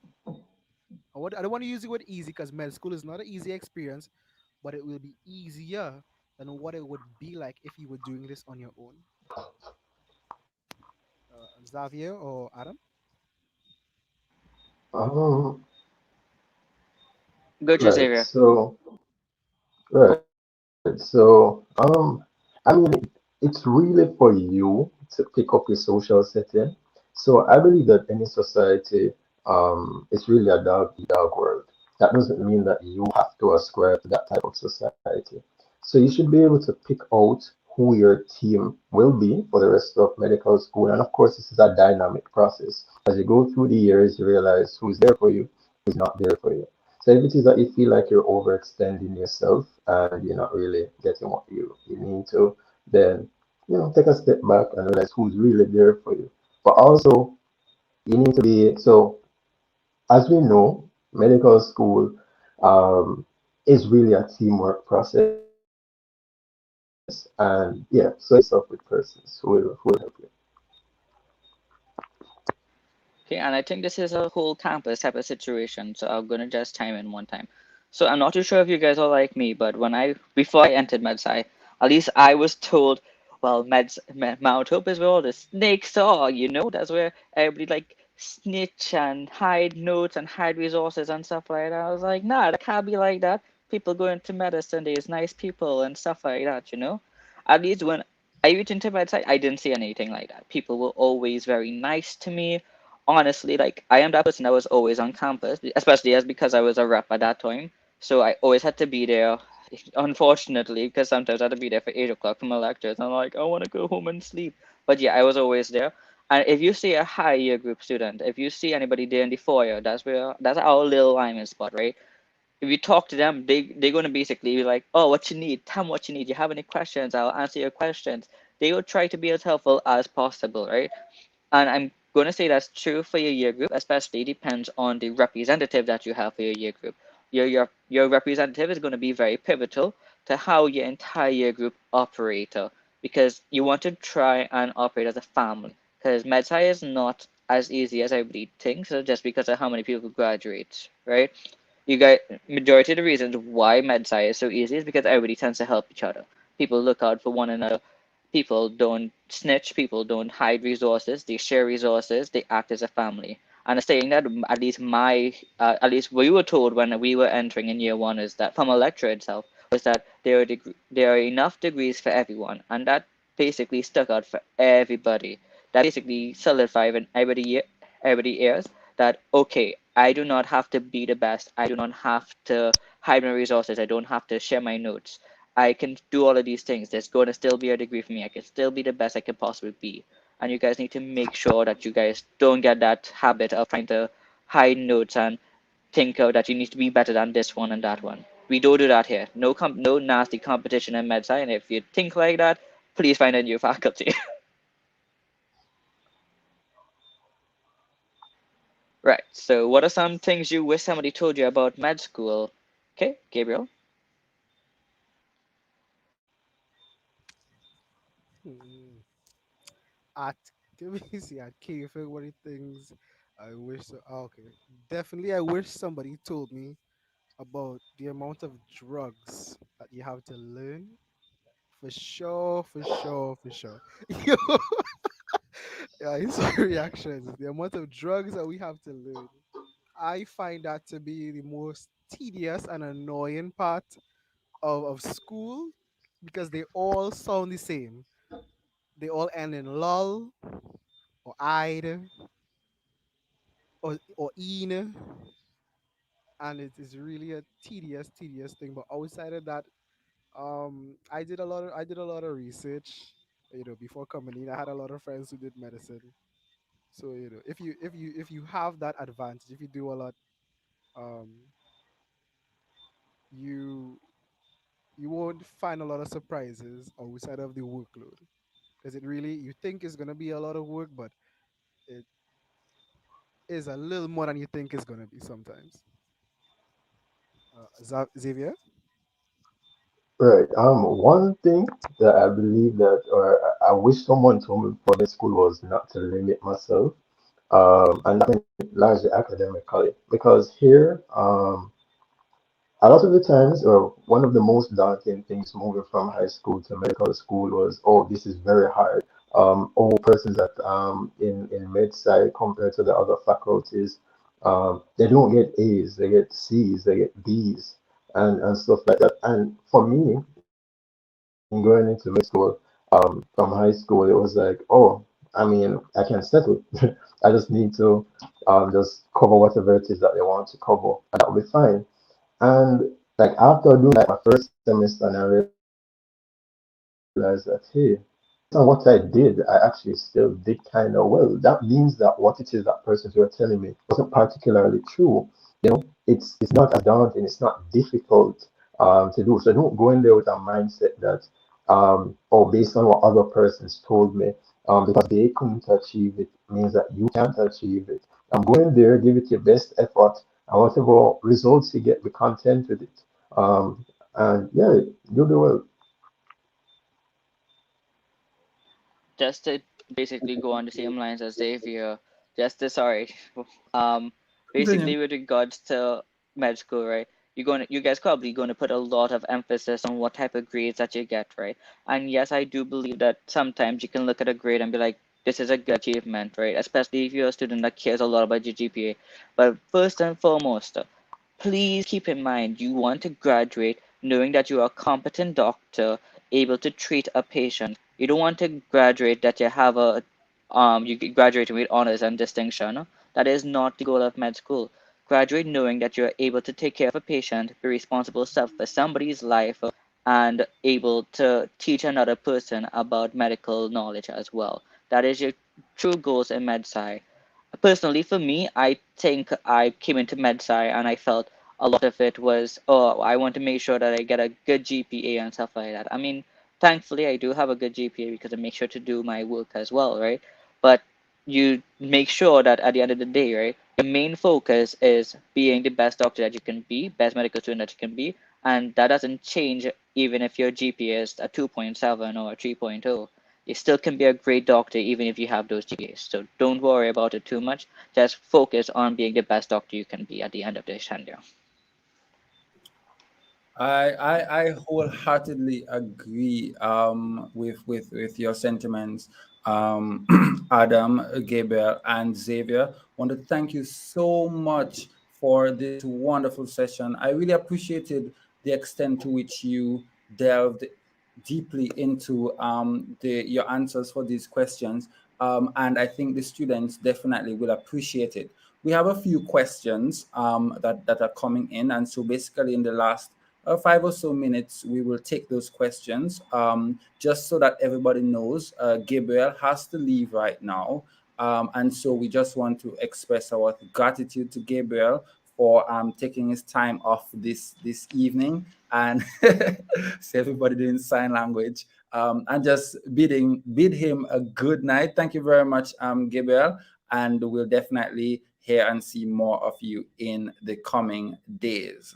So just to field some of the questions that are in the chat.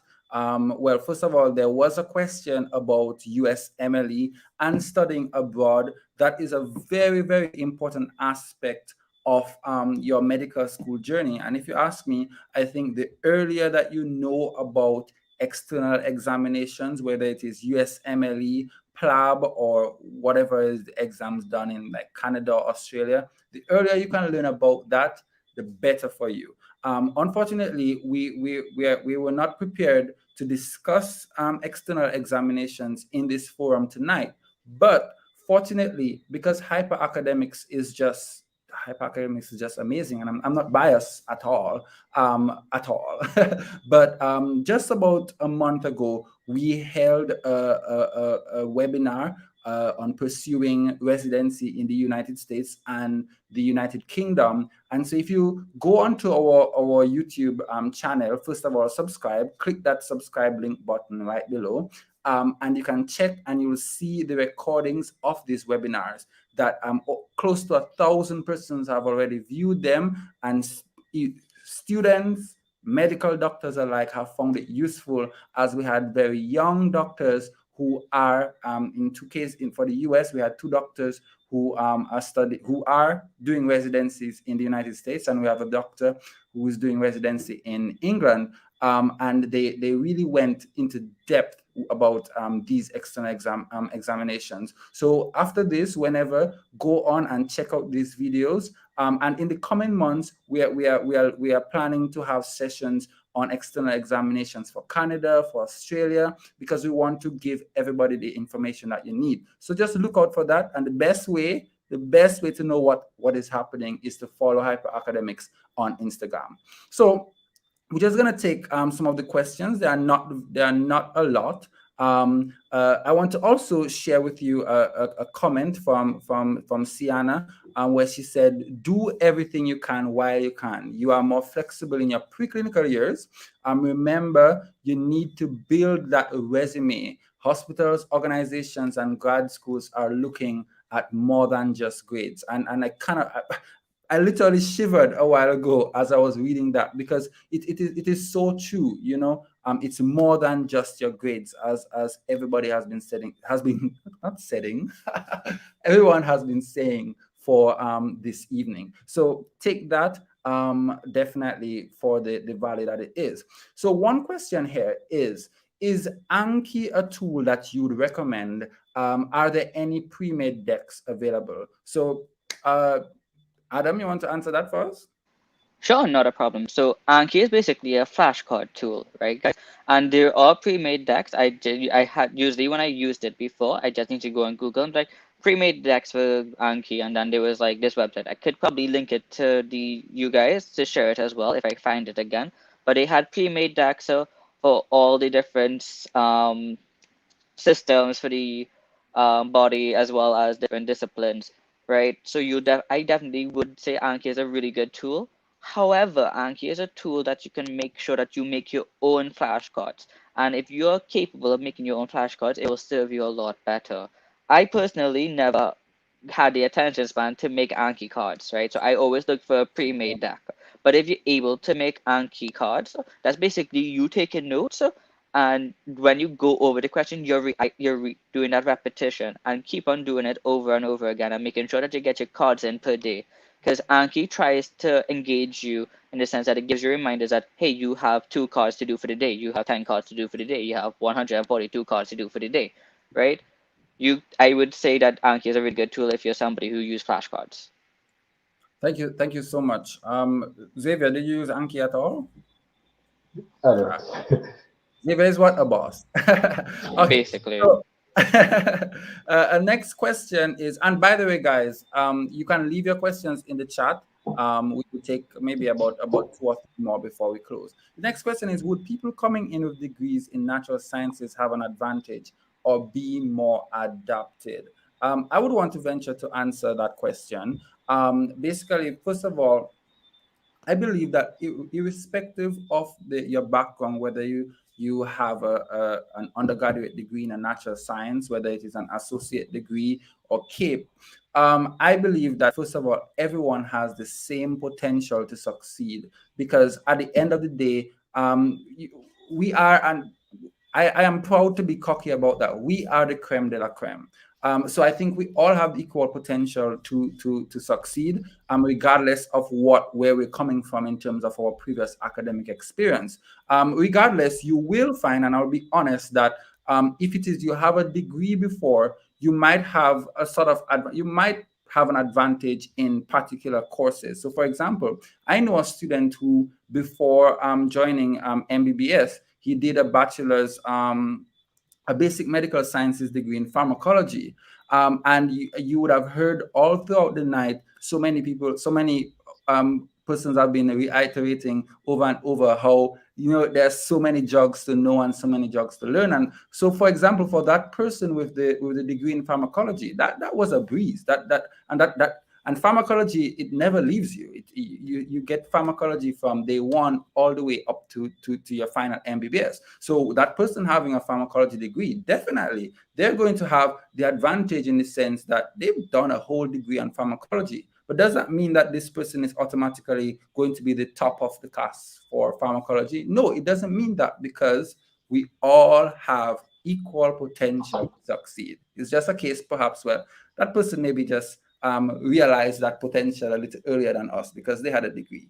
But we are all capable and able to do that. And the last thing I would say is that, I did an associate degree in biology, chemistry, and physics, triple major, before I came to UWI. And I think I made the mistake when I, in my first semester preclinical, a lot of the things, there were things that I did in my associate degree. And so I felt proud. And I also, but what I did is, I think I took it for granted that I know it already because I did it. And I don't think I spent enough time focusing on those things that seemed familiar from my previous degree. And that was to my detriment, because when it came time for exams, I'm realizing that, I may remember the name, I remember the topic, but not the full details. And so from that example, I think it's important to stress that regardless of whatever your background is, even if you have a degree in any natural science or so forth, don't take it for granted. Still put in the work that needs to be put in so that you can get the output that you desire. Anybody else wanted to chime in on that? Or we should go on to the next? I think you did perfectly. And you gave me PTSD because I had the same experience as you coming out of Cape. I was like, oh, we're going to nail this pre-science is not a problem. Boy, I was wrong. Right. Okay. So the next question, we only have like about 2 more, so that's good. So what are some apps that you would recommend using to make learning easier? Question: HyperAcademics have an app yet? You guys get an app? Well, actually, that was the first one I was going to say. Well, HyperAcademics doesn't have an application as yet. We have it in the pipeline, and we're hoping to roll it out sometime in this academic year, if not definitely for the next academic year. However, HyperAcademics does have a website, Hyper Community, which is a social learning network. It's one of a kind, where basically it has similar features like your social media network, like Facebook. You can like, share, post. It's just that with that familiar environment, it allows you to network with other students across the UE network and internationally, as well as with doctors and so forth, and basically have discussions and so forth, academic discussions in a very familiar, informal environment. And it basically becomes a repository of information, because anytime there are discussions in forums and so forth, they remain there for generations of persons who utilize it after. And so we piloted the Hyper Community platform in the last academic year, and we recognize areas for improvement. And so we are going full throttle to roll it out in this academic year. And we hope that all the campuses will take advantage of this free opportunity to network on the Hyper Community platform. And that is, we plan to put that in an application form in short order. So definitely, of course, we're biased, but we love you, and we're not gonna try to show you. We're not going to try to mislead you. That's what I'm trying to say. So HyperAcademics definitely is a wonderful resource. But other than that, I mean, you have things like Anki, as would have been mentioned. I am not personally very big on applications. I like reading my textbooks and stuff, but you have like Mbbs, you have Osmosis. I'm not too sure if Osmosis has an app. Yep. Right, but you have UpToDate. Right, you have Lecturio. All of these, there are a host of resources. Definitely. So any more from you yeah. guys? Yeah, so I would say I'm not really big on apps, but of course, more video learning platforms. So you named some, so Lecturio, Osmosis, but you can also just check out YouTube. You have things like Ninja Nerd. You have Sketchy Microbiology. So one big thing though, don't be caught up on using too many apps.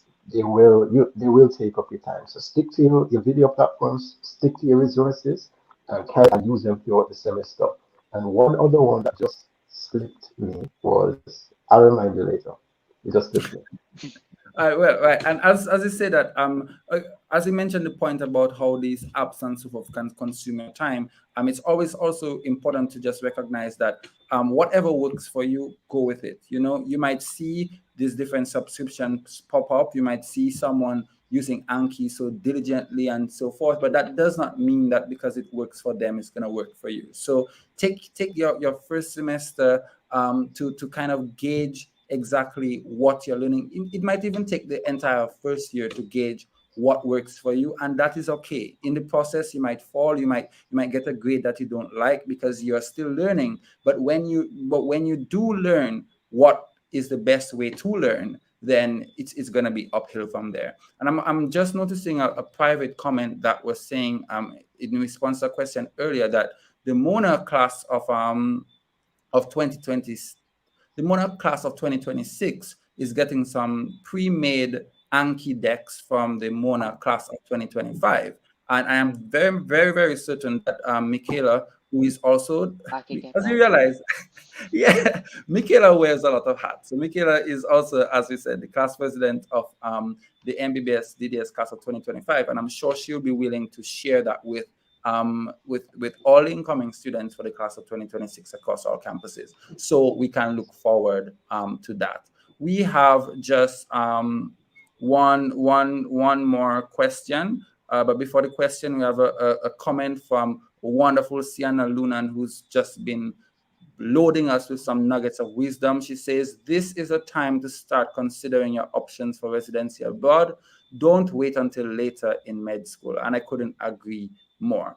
So the final question before we close is, what question banks would you guys recommend?